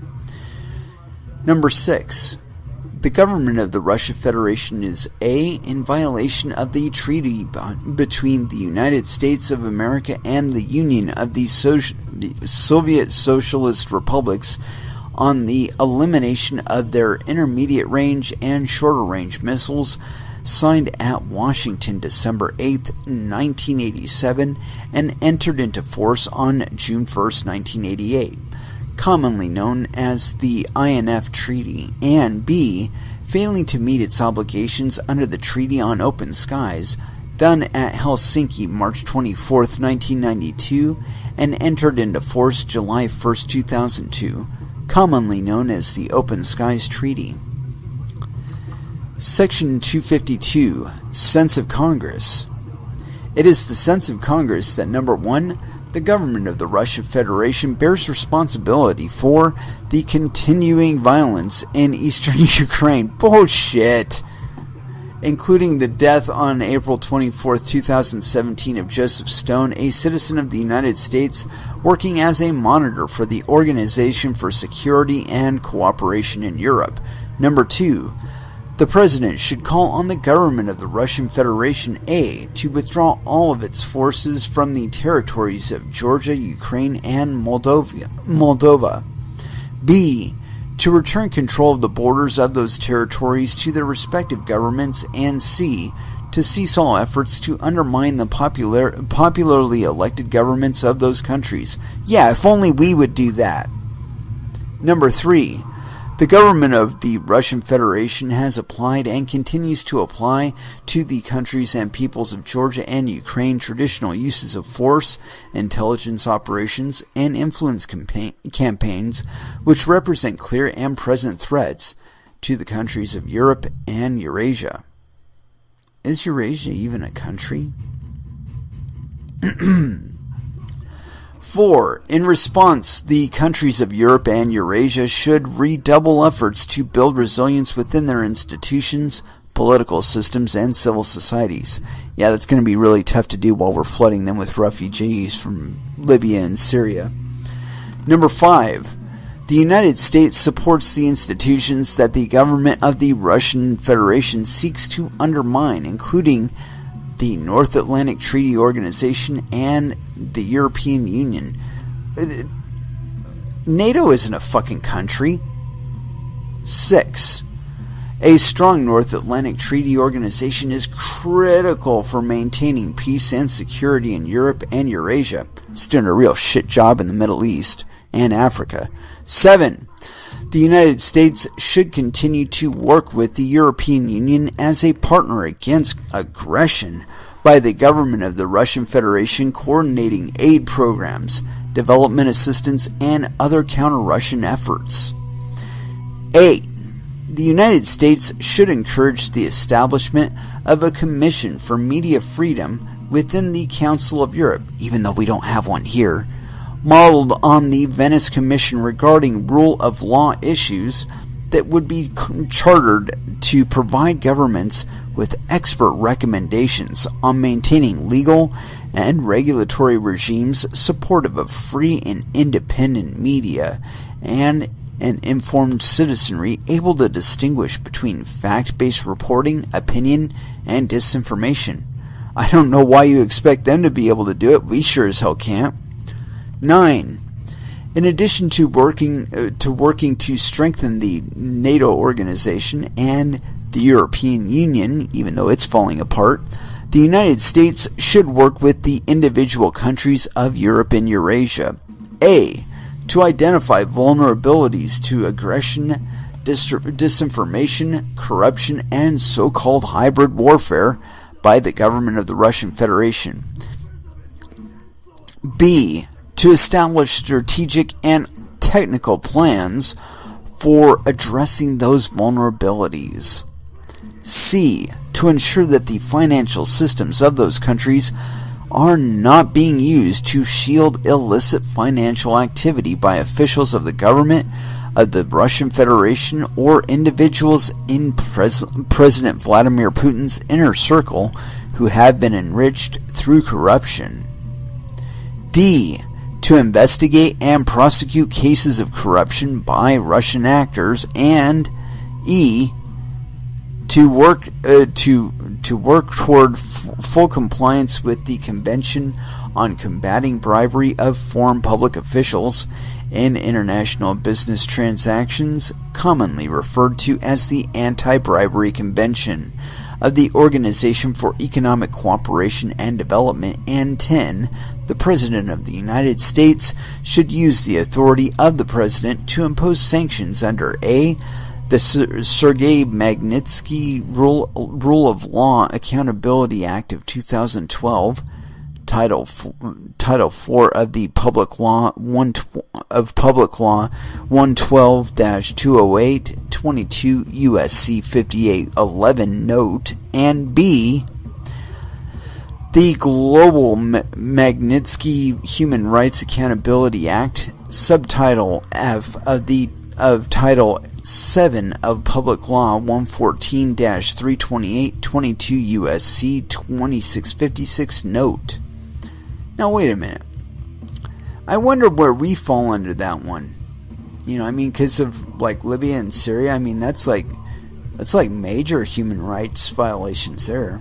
Anyway, Section 253, Statement of Policy. The United States, consistent with the principle of ex injuria jus non oritur, supports the policy known as Stimson Doctrine, and thus does not recognize territorial changes effected by force, including illegal invasions and occupations of Abkhazia, South Ossetia, Crimea, Eastern Ukraine, and Transnistria? I've never even heard of that place. Section 254, Coordinating Aid and Assistance Across Europe and Eurasia. A. Authorization of appropriations. There are authorized to be appropriated for countering Russian influence fund $250 million for fiscal years 2018 and 19. B. Use of funds. Amounts in the Countering Russian Influence Fund shall be used to effectively implement prioritize in the following order and subject to the availability of the funds the following goals. Number 1. To assist in protecting critical infrastructure and electoral mechanisms from cyber attacks in the following countries. A. Countries that are members of the North Atlantic Treaty Organization or the European Union that the Secretary of State determines 1. Are vulnerable to influence by the Russian Federation, and number 2. Lack the economic capability to effectively respond to aggression by the Russian Federation without support of the United States. B. Countries that are participating in the enlargement process of the North Atlantic Treaty Organization or the European Union, including Albania, Bosnia, Herzegovina, or whatever the fuck that is, Georgia, Macedonia, Moldova, Kosovo, Serbia, and Ukraine. All the other places that we've been sending mercenaries. Number 2. To combat corruption, improve the rule of law, and otherwise strengthen independent judiciaries and prosecutors, general offices in the countries described in paragraph 1, number 3. To respond to the humanitarian crisis and instability caused or aggravated by the invasions and occupations of Georgia and Ukraine by the Russian Federation. Number 4. To improve participatory legislative processes and legal education, political transparency and competition, and compliance with international obligations in the countries described in paragraph 1. Number 5. To build the capacity of civil society, media, and other non-governmental organizations countering the influence and propaganda of the Russian Federation to combat corruption, prioritize access to truthful information, and operate freely in all regions in the countries described in paragraph 1. Number 6. To assist the Secretary of State in executing the functions specified in Section 1287B of the National Defense Authorization Act for fiscal year 2017. Public Law 114-328, 22 U.S.C. 2656 Note. For the purposes of recognizing, understanding, exposing, and countering propaganda and disinformation efforts by foreign governments in coordination with the relevant regional assistant secretary or assistant secretaries of the Department of State. C. Revision of activities for which amounts may be used. The Secretary of State may modify the goals described in subsection B if, not later than 15 days before revising such a goal, the Secretary notifies the appropriate congressional committees of the revision. D. Implementation. 1. In general, the Secretary of State shall, acting through the Coordinator of the United States Assistant to Europe and Eurasia, authorized pursuant to Section 601 of the Support for Eastern European Democracy (SEED) Act of 1989, 22 U.S.C. 5461, and Section 102 of the Freedom for Russia and Emerging Eurasian Democracies for Open Markets Support Act of 1992, 22 U.S.C. 5812, and the consultation with the Administrator for the United States Agency for International Development, the Director of Global Engagement Center of the Department of State, the Secretary of Defense, the Chairman of the Broadcasting Board of Governors, and the heads of other relevant federal agencies coordinate and carry out activities to achieve the goals described in subsection B. 2. Activities to achieve the goals described in subsection B shall be carried out through A. Initiatives of the United States government, and B. Federal grant programs such as the Information Access Fund, or C. Non-governmental or international organizations such as the Organization for Security and Cooperation in Europe and the National Endowment for Democracy, the Black Sea Trust, the Balkan Trust for Democracy, the Prague Civil Society Center, the North Atlantic Treaty Organization Strategic Communications Center of Excellence, the European Endowment for Democracy, and related organizations. Report on implementation. A. In general, not later than April Fool's Day of each year, the Secretary of State, acting through the Coordinator of United States Assistance to Europe and Eurasia, shall submit to the appropriate congressional committees a report on the programs and activities carried out to achieve the goals described in subsection B during the preceding fiscal years. And you know, we're on page 44 of 70. Man, we made it a long way. Man, that's 37 pages. A lot of shit there. Well, no, 27 pages. My apologies. My math is off there. Anyway, I suppose we will get back to it, but I'm going to have to do a little fancy footwork on Friday, because something very special is happening on Friday. As you may or may not be aware, Slayer is coming to Eugene, and I'm going to be going to see them. So, yeah, with regard to this thing, we will finish it, but it won't be at 8 p.m. Pacific Standard Time as normal. I'm thinking I'll probably try and make a run at it, possibly 12 p.m. or no, 12 p.m. on Friday. If I do a coin medal on Friday, it'll have to be earlier, because, you know, I gotta have time to, like, prepare to go see Slayer, because, you know, I got a ticket. I'm gonna go see them. So anyway, yeah, you know, and I'm sorry I can't take you guys with me, but things are how they are, you know.